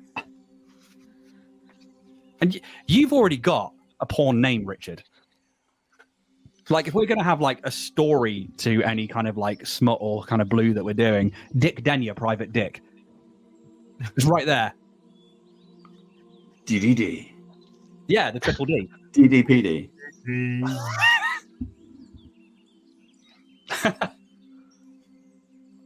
Oh, there you go. Chuckles has said a few things to you guys at Band of Badgers. I've got to put my paintbrush down. Hold on. I probably should have as well, but I don't. Let's have a look. Right. Chuckles. Oh, damn. Seriously, I don't know what your accent is. You said you've been here in the UK. Do you have a UK accent? Go on, Dave. Do you or are best you American? Nah. Oh, damn. Oh, damn. That's a really generous offer. I'm not sure I'm ready for too many eyes on my content just yet. I have around 250,000 words. But it's still very much a first draft. Got tons of editorial notes for it and stuff, but I'm hoping to get the first draft finished by the end of the year. Hopefully get ready for publishing in a couple of years' time. Fantastic. We met, so at UK Games Expo earlier this year, we met both Luke Gygax and Alex Kamer, who were both working on their new books at the time. And myself and Steve, we do a lot of work with Beetle and Grimm's. We do a lot of proofreading and playtesting, so always. I'm writing a novel that's set in my world. I have several different stories throughout the different timelines of my world that I want to tell. Cool. So it's not D&D specifically. I've used D&D as a way for people to interact with my world, but it's not a D&D story or world of its own. I've had to create all my own races and classes and magic and stuff. That is a hell of a lot of work. Yeah. But it's also... That's a really good idea as well. Yeah. To get people to learn the lore and get them interested. Yeah. Yeah. Absolutely. I say some things in a British accent, but my parents are American. I tend to have a more American accent. Now we need to know what you say. Teabag. Cup of Oh tea my and a gosh. biscuit. I'd really Was love it a cup of tea. tomato? Bloody hell is probably Bloody Blimey. British experience. Oh, expression. blimey. Cool, Oh. blimey. How do you Cockney. say blimey in an American accent? I'm just saying something that Americans probably don't say. I'm trying to work it out. Okay, well, I've got one for you. He says, you met Gygax. Yeah, we did. Myself and Steve, we did 5 or 6 hours. We got to have dinner. We were hanging out with Luke Gygax. We were playing his game, his own game. Got to play with him. Or him. Playing with him. So he was DMing us. It was great. We had this little, like, private room. There was a few of us there. Jeeve, who I know is up in Scotland, he's in one of our other groups. We play with Gallant Goblin. And it was really fun, really, really cool. He's a really good guy. We loved it. So, yeah, it was so cool. We played past midnight, and he was like, yeah, just keep going. I was like, okay, we're playing really great next. Let's go past midnight. It was great. You won that seat, didn't you? Yeah. We did it in, well, it was 2 things. We won the seats for competition, and then we'd already known him because I've been talking to him on email and socials and stuff. And then to actually finally, I guess, get to meet someone, because we keep talking about going to Gen Con, and it's incredibly expensive to get to Gen Con and stay in a hotel and everything else. And then for Luke Gygax to come over here, so did loads of other people came over here from the States. And Alex Kamer, he's the founder of Gamehole Con. He came over. We did an interview with him. Check out our interviews. It all wraps in, you see. Check out the interviews. You see everything we've done. But yeah, that was the highlight. That was a highlight of that event. And we met tons of people. We were interviewing people. We were playing live games. And as Ian said earlier, if you were here at that point, Ian was talking earlier about being recognized. So someone recognized Ian from being on a Badgers show. One of our other guys, Jeff, he's been recognized in a shop by the person behind the counter in a comic shop. And we got recognized at UK Games Expo. Several people we kept coming over to our table. So, hi, we've just, we've seen some of the Badgers stuff that you do. And it's really, really nice. And you think, wow, some people, I know some people are actually watching it. But it's weird to get to that point where, okay, I don't know if we're ready for this or don't know how to handle that. And enjoy it. Yeah. People watch it and they get the humor. They get that we're not serious. Production values are really poor. But it's about playing a game. We're everyone who comes on, all the guests and everything, it's just about having some fun and playing a game. Yeah. I don't think our production value is poor. I think you're underselling yourself there. I think you're selling yourself. Short is what I was going to say. Let's pick up a comment that was mentioned ages ago. We were talking about spend £1. If everyone gave £1, we have a Patreon. I'm just saying, we have a Patreon. Don't give to that. Give to the Ian Fund. We'll start a Kickstarter, and I may throw these guys a bone. Yeah, Pete's off. Night, Pete. Take it easy, buddy. He's gone. Turn off. So from the blacks through to the stonework, that's where we're at so far. Which is we're in it with Chuckles at the moment. fine. I chat away. I'm just. So he says, reminds me of one of my friends. Their brother-in-law their brother-in-law is Sam Whitworth. Incredible. He's got a new book coming out, which is called Lore and Legends. It was absolutely amazing. Fantastic looking book. The special edition's coming out due in November. Sam Whitworth, I've messaged a few times about coming on to play because you mentioned Darth Maul, the voice of Darth Maul, and he was Starkiller in Force Unleashed, but but he was Doomsday in Smallville. Yeah, that's where I remember him from, and I remember him from Smallville, and then becoming Starkiller, and I was thinking, what? So I think that's like the Days Gone as well, didn't he? Yeah. So I think going back to Attractive Man, Sam Whitworth. Well, yeah, you could put him in the lineup because he's got like dark mysteriousness to him, but like a Starkiller. Dave doesn't sound convinced by that. No, he is. He's Starkiller. Yeah. Any Yeah, Starkiller And as you fans say, out there Days that want Gone a is also statue? there. Yeah. Any Starkiller fans that would love a statue of Starkiller, that's just come out as well. Oh God! Imagine if Starkiller shows up in actual canon. That would be so fucking good.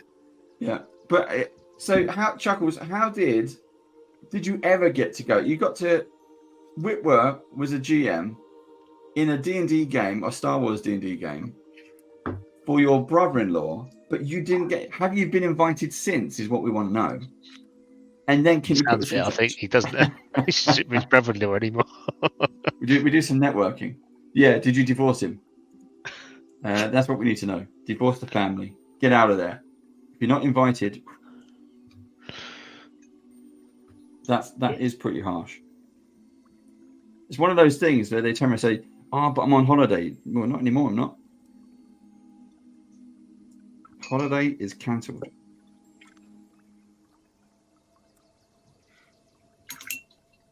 But Chuckles, thank you very much for coming along and being very, very chatty. It's been very enjoyable talking to you. Yeah, absolutely. We love it when we get chatty people. Oh, punched. You okay? I'll drop my mini. Oh no! Did you drop it I dropped mine in the paint the other day. That No, was no. so fucking Several funny. times. I know. Like, I'm not gonna lie, I did have a good chuckle at your expense for that. I did mine the first time. the third time I was going, what the fuck is going wrong? Just the fact that like you were showing off the palette and then it was just like thunk. It was just Yep. like, oh, that was good. I enjoyed that. It's like I think one of my favorite moments for us on a show, which was either it might have been Dragonlance or it might have been one of the Alien games, and I was eating red velvet cake while somebody else was talking, and it just like I went to go put it in my mouth and I completely missed, and only you saw it, and all I saw was the hand point towards the camera, and I was just like trying to catch like cake as it was falling down my chest. I think that might have been. I think that might have been Alien because I remember I was monologuing a fairly serious bit. Yeah. And at least 3 of you were almost crying with laughter on Oh. mute. There have been some good moments for like breaking me on stream. Like that was one of them. The other one was Jeff opening a can of beer mid angelic. Yeah. Vision. And it's just Here's the plot point for your character, Jeff. You have to having a beer. Here's the most tender moment that's going to come up. and like it was just the fact that like he was he plays like obviously Flynn, who's this like pirate who drinks, and then like she's like, yes, and we need to save that world. And it's just like, yeah, the can opened and I fucking lost it, and I was just like, I had to go off screen, and it was just like I haven't laughed like that in so long, so I really do enjoy those moments. Cool.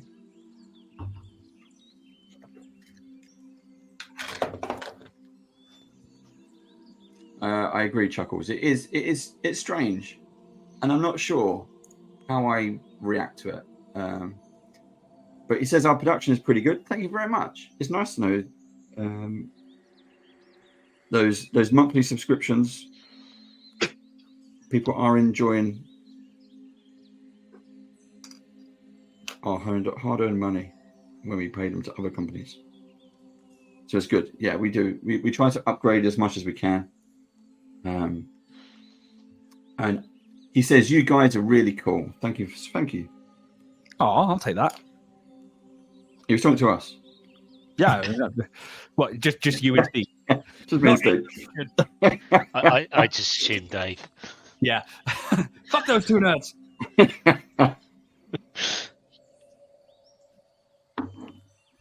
So, are you attacking the eyes on this, Richard? So I've basically overpainted yellow, really bright yellow in them, and placed 2 white points. Oh. So it's glowing eyes. Because I'm going in for the pupils. You braving the pupils in this one. Doing it. He's doing it. Doing it, Peter. He's starting to believe. Yeah, I'm going to Robocop glasses, as Dave calls them. And I'm going to try some precise work. But like, what I like is one of the things that I do with eyes is to leave the base color of the skin tone around the eyes so that you can do the white and then tidy it up with the base colors. And it also leaves like a dark ring, like eyeliner almost around the eyes, so they really pop. That's why I paint eyes black first, usually. Yeah. And that's what we're going to go for. Hold on, that sounded like a tip. Why do you paint the eyes black first? It makes the, especially on statues and stuff like that, it really don't see eyes pop when you do them black. Or another thing I've started doing since I watched another guide video on Ground Affected is you do the top half of the eye black, and then you do the bottom half like a dark salmon pink. Yeah. To show the, like the pink of the eye. Yeah. And then you do the white or whatever over that, and go from there. Yeah. Oh, okay. That the pink one's really good, and my side of it is that the recesses of the eyes and all of like that cave that's around it, so like the bridge of the eye and then the cheekbones that are right up high. If you do those, so for example, I tend to base all skin colors in oak brown or bear brown, and then work my way up from there. But I leave that brown around the eye so that when the white splashes over, which it's always going to do, you can then just re-go in and paint over there. But it gives you that like separated definition between eyes and skin by having that sort of like dark line. And it's one of the things that I love black speed paint for, is the separation. And you can use it to like edge things, or like instead of using a wash, you just paint a black line in between like clothing or between the eye and the skin. And yeah, it's it really does make a difference. If you check out my Ogre book nook on my Instagram at Warrior Prince Reading, that is one of the best examples for the eyes, because it's a massive eye. Yes. And the dragon eye as well. Because I posted the dragon I painted on there and did the eye on that one as well. You also did an amazing eye on our show today, which is at youtube.com/Dragonborn Industries. Episode 16, The Spectator, on painting up the monster manual. Yeah, your eye within an hour, and you didn't even spend an hour on the eye, was insane. I was trying to mimic the effect from the picture.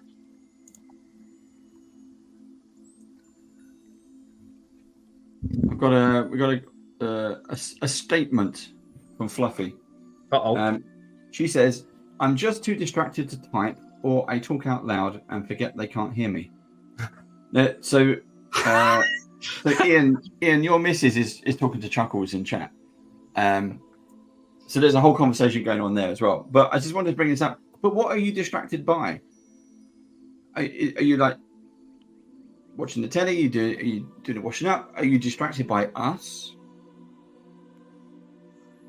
I want to know about your answer. Going back to an earlier comment, Matt Mercer. she's still on the Matt Mercer. Well, I know her kryptonite is actually Tim Minchin. So if that's on, then I've lost her to a fellow Guar. Tim Minchin. That's a good-looking bloke. Now I just happen to have now my ogre and my orc, next to me, so I can show this off. Yeah, go ahead. Let's zoom in. Zoom. It is stunning, isn't it? Yeah, and I mean, like, wow. I know that obviously, like, it's a bigger eye, so it's easier to paint, but still, like, the fact that you managed to get perfect circles and, like, the top and bottom reflection. Yeah, watching you paint those eyes are incredible. Yeah. And Chuckles, just, I don't know if you know, but Richard, again, we'll put up some bits and pieces. Warrior Prince 3D. You see that? So, what did you call this orc next to you? Did you call him Gromp? This is Gromash. Gromash, not Gromp. No. Right, or Grumsh. Nope. I can't remember which I know from the Dritz book. So this is from World of Warcraft. Okay. Yes, it is, isn't it? That's where I can recognise it from. I have printed a Garrosh for Herbalist. Very much look forward to that.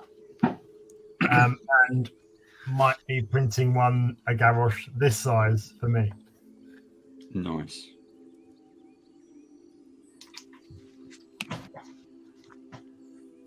So we are 10 minutes from the end, guys. I'm not far off being done. I am. I'm at a really comfortable point right now because do you wanna get a Spider-Man update on this one? Hell yeah. Here we go. So let's bring this one up.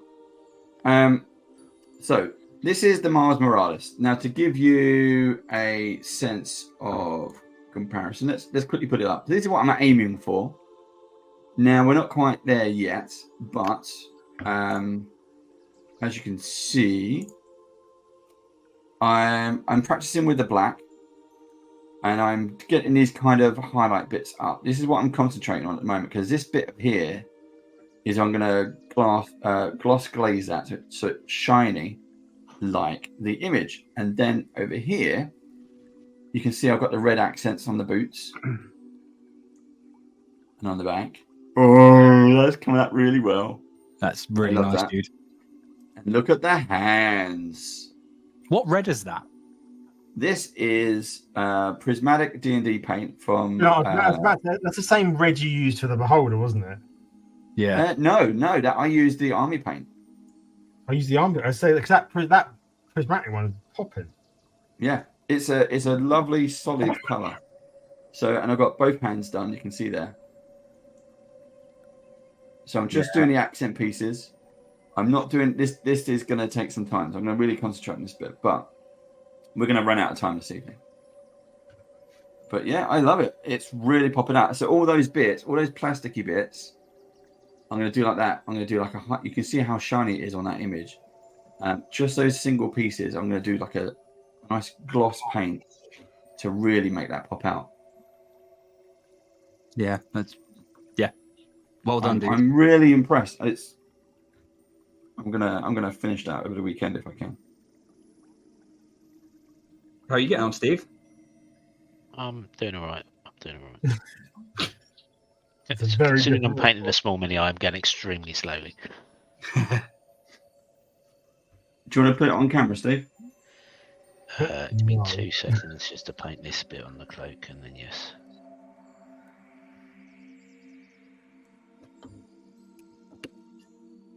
No, we don't have a render for Steve because Steve kept changing his mind. What he was going to paint. Because he was going to paint an alien. From last time. Yeah, it's one I did for the power side. A sexy eggs. Unless you didn't save it. Right. Go on and zoom in.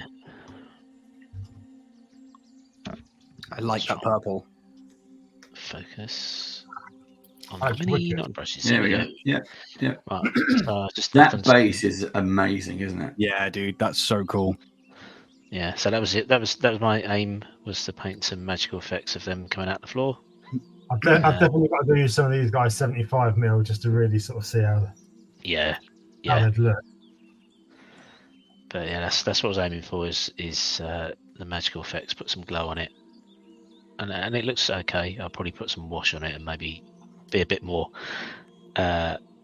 neater with the highlighting. The lines are a bit thick, but the overall effects I like. And There's a question I there love for the you, Richard. skulls. I love the skulls the way it comes out the floor. It's a mini I got from Richard, actually. I don't know who It is sculpted a it. mini sculpted by Arc Villain. I thought it was Archvillain. You know what? I thought it was like Archvillain, but No, it's Arc Villain. Let me double check. no, I'm happy to be corrected. I just it'd be funny if I've been saying it wrong. Yes, Arc Villain Games. I've been saying that wrong. I love that accent of red on there as well. Is that his cloak or is that something else? That's I'm doing his cloak in red, so I'll do all the cloth in red. Yeah. And then I'll go over and pick out the leather armor plates that he's wearing and stuff like that. I'm going to do them in smoky ink as the base color, and then shade up from there. So I will just put all the red on the cloth first, Nice. and then work away from there. But there's still so much detail I need to pick out on his arm. So I layered up all the skin tone last time, and it looks great. I'm really happy the way it's turned out. But there's all stitch marks up the arm and like open wounds and stuff like that that I need to pick up with some red ink, some red wash. And again, But yeah, that's I'm happy with that.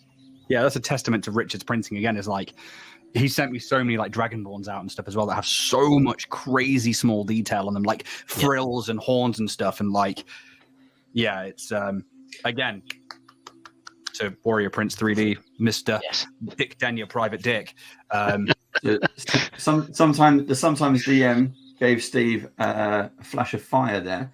Now, also to point out, this is the Great British Brush Off, which means we will be voting for the gold star.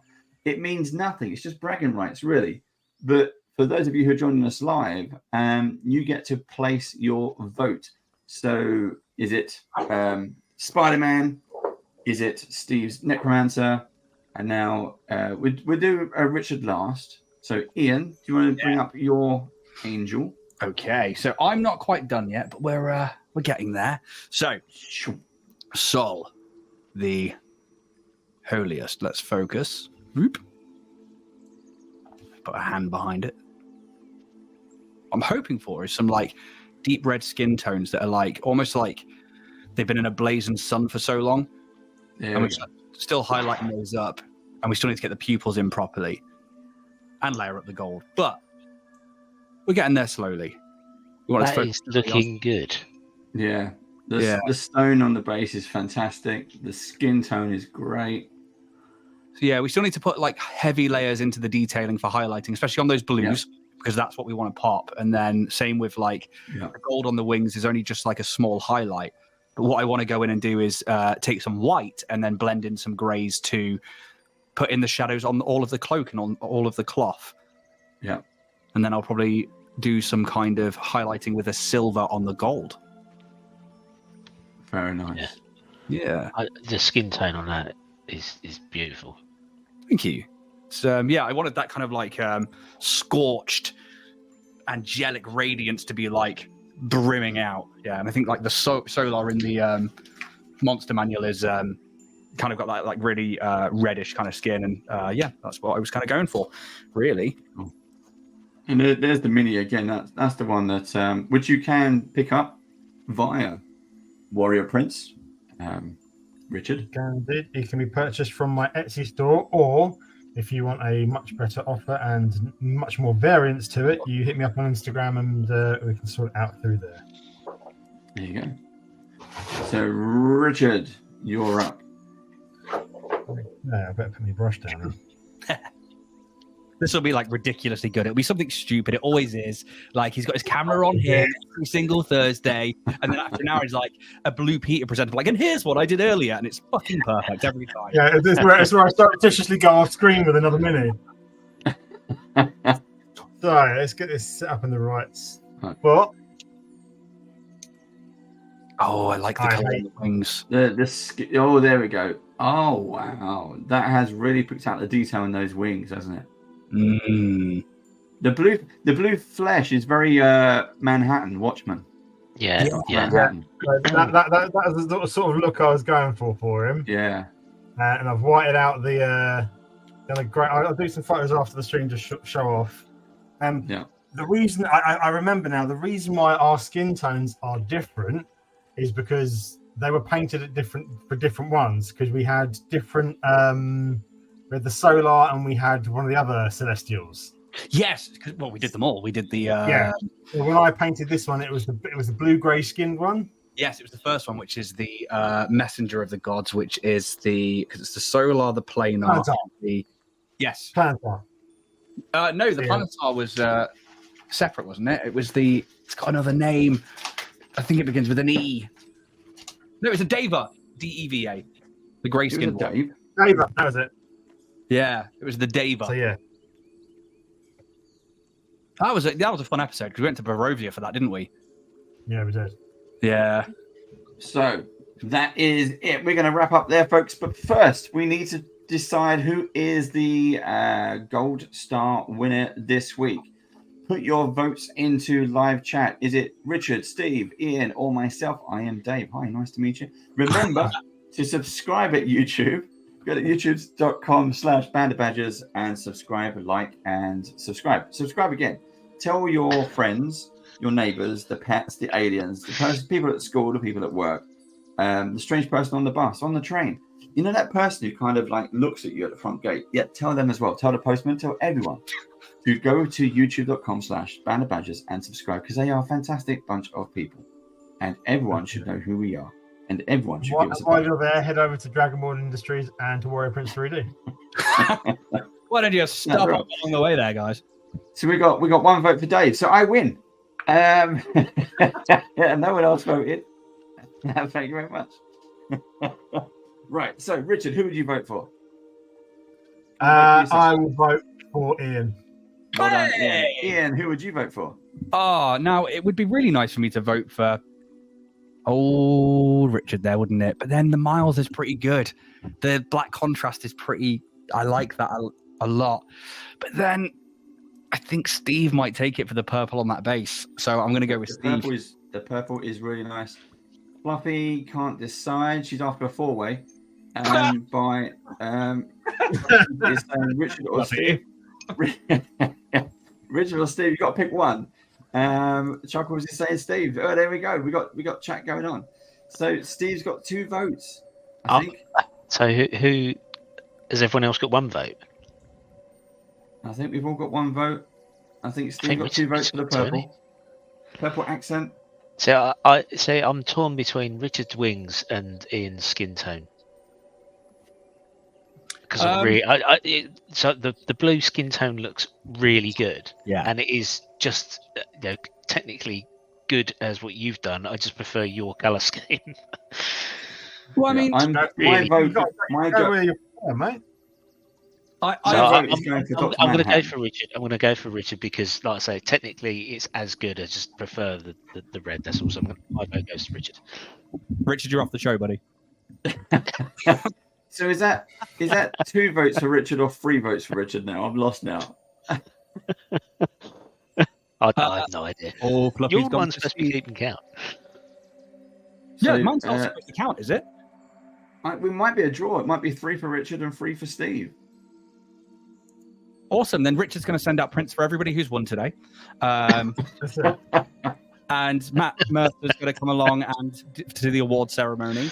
And we'll get Matt Mercer on the next Great British Brush Off. How about that? Come on, practice some minis. Dave promised it here first, folks. You heard it. Yeah. I promised it a long time ago. It never happened. Well, fuck Matt Mercer then. we got Matt Lillard instead. That was we did get Matt Lillard. That was fun. He's got to be the guest player for the end of Dragonlance, surely. And be like, look, come on and play the big bird. Yeah, be like, look, motherfucker, come here, and take time out of your day to play with the best D&D group you've ever seen. I have been thinking about the finale and what we could do. It's not a bad idea, but I know what the finale is, so I'm just trying to work out how it works out. But I'll make some calls. I'll see what I can do. What would you do if you just suddenly joined in? Well, I lost my shit when it was Randy, so you did, yeah. I fucking love Randy. We've still got Mini Ian. You need to turn your elbows off and go like boom, boom. So does Steve. Steve's still painting. He's still going. I'm still painting. Brush us down, Steve. Time's up. It's over. You know the rules. Just brush us down. There we go. I'll even do that. There we go. Right. So with that, thank you very much, guys. That was fun. Again, the minis provided by Warrior Print. Well, I bought mine. Steve bought his. Absolutely fantastic. Quality is top notch. All of them have been. So we can't recommend Warrior Prince 3D enough. So if you started printing terrain, we'd probably go bankrupt. He does. I print a lot of terrain. I have. You don't normally bring terrain to MagicCon, do you? That's why I haven't seen it. I have to say the problem is bringing terrain to places like that. So I have Cast and Play's entire library of terrain. All of their Kickstarters for interior, exterior, anything you need, be it swamp, forest, lava, ice caps, anything. I don't even know if I've got. So Chuckles was asking, do you ship overseas? Mike at the Mist Lounge, who's based in Canada, says yes. Mike has bought a lot of stuff, including the Tiamat Is that right? The tier not? It was the equivalent on the Artisan Guild when they did a 5-headed dragon. Yeah. The 5-headed dragon. Whoa. But yeah, it's you definitely ship overseas, like I know that we both do, and obviously the giveaways that we're both doing open worldwide, where you can win. Ooh, there's the dice. Isn't there? Ooh, and they Beholder Mini that Richard was painting up on episode 14, and again a testament to Richard's printing. Phenomenal stuff. Fantastic. Thank you ever so much. There's still there's still comments coming in. Good. But with that, we're going to leave it there, folks. It's time to go to bed. We've got to put all the minis away and paint for another day. But if you're interested, we'll be back if you guys do tomorrow. ever want to let me know. I missed that. Say it again, Rich. I was saying to Stephen that if you guys do want terrain, just let me know. There's a lot. Yeah. Is it on your site or? There's quite a lot of it up on the Etsy store. If not, I can literally I can ping you over the links for the cast and play. Yeah, go on. If you ping me the link, but I will look on your Etsy as well. Nice. All right, night, folks. Yeah. Yes. Right. Thank you so much. We're going to see you later. We're going to end it there. We're going to see you next time. Bye-bye. Bye.